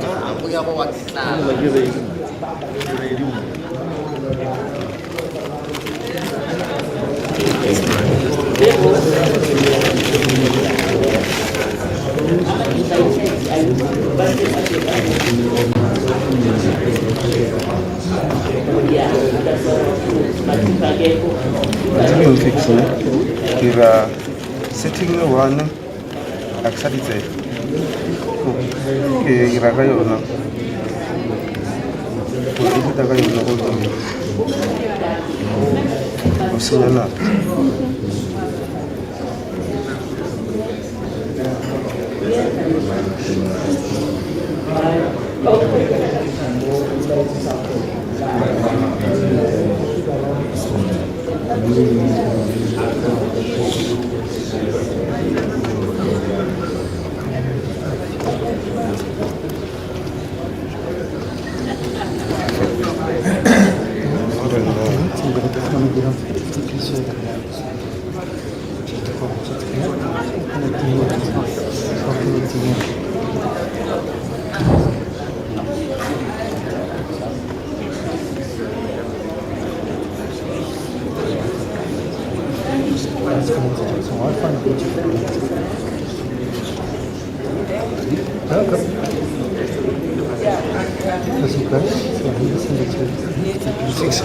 The pictures could you forward the logo OTP or Tadir or not that forward? Yeah, the go president.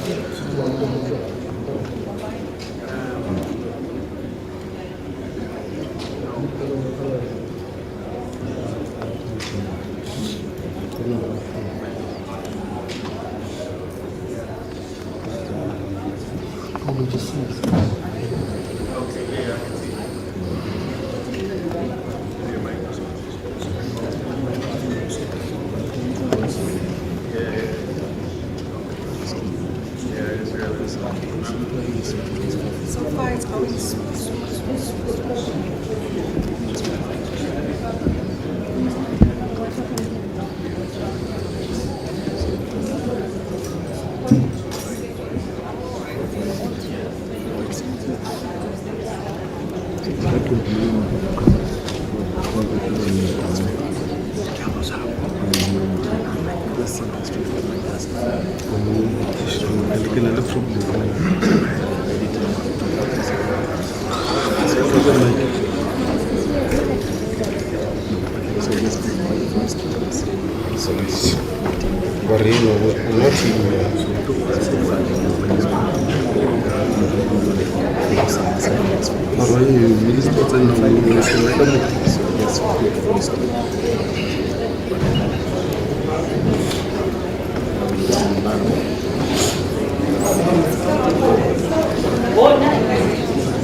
Why but the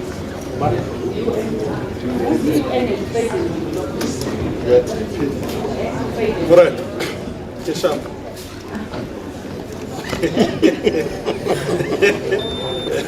You have a CS from you. Correct spot. Yes, DP. Okay. Thank you so much, sir. Thank you.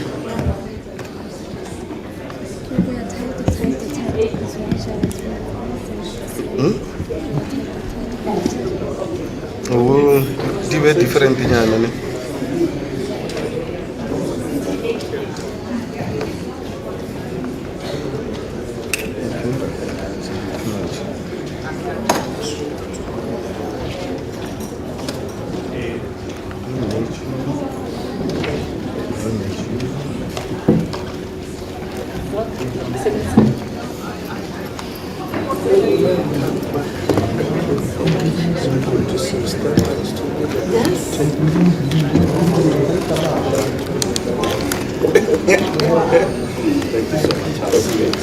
Thank you.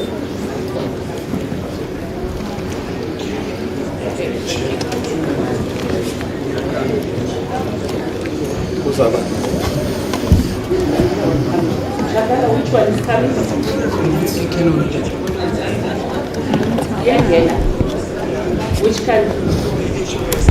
HOS. Okay, are they here already?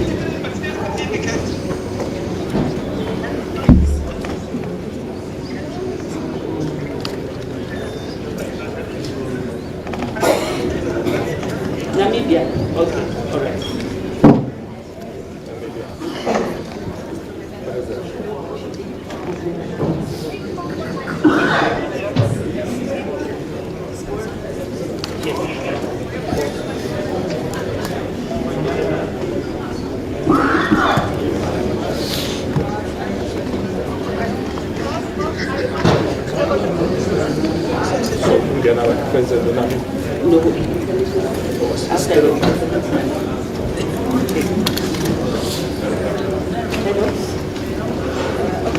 Brigadier.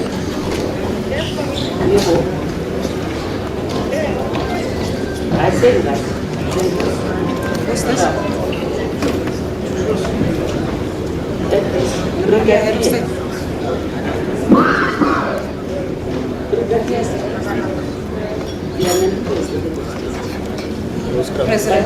President of Namibia. But it's not No. Is this the international organization? Is that the lady?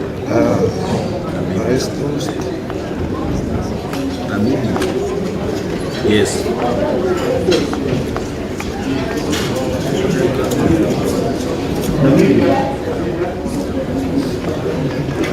Is that the president?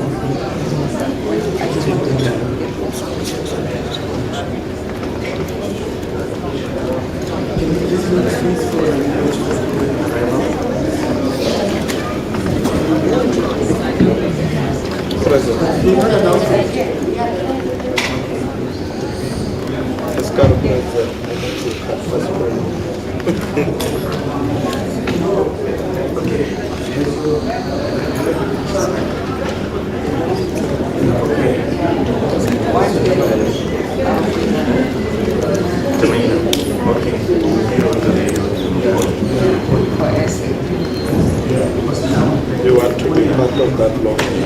I'll be part of the first payment. And then follow it. Yes, why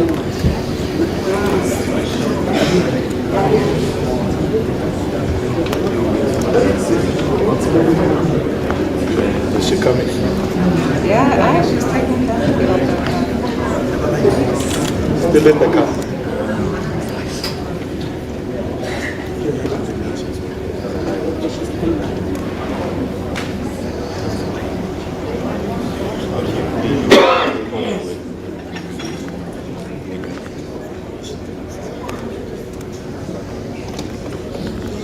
Yes.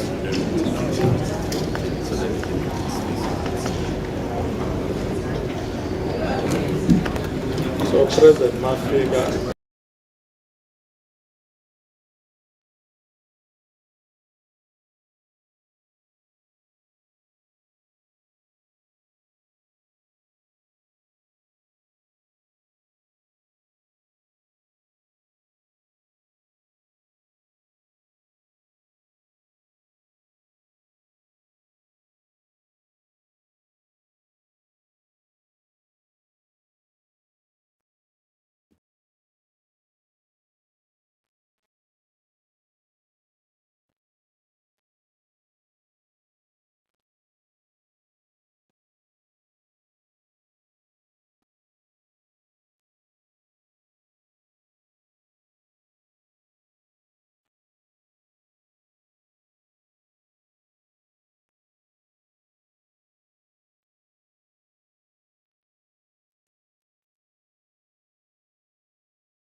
Fine.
Yeah, it's multiracial.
Ladies and gentlemen, excellencies, the heads of state are joining us. If everybody could please take your seats.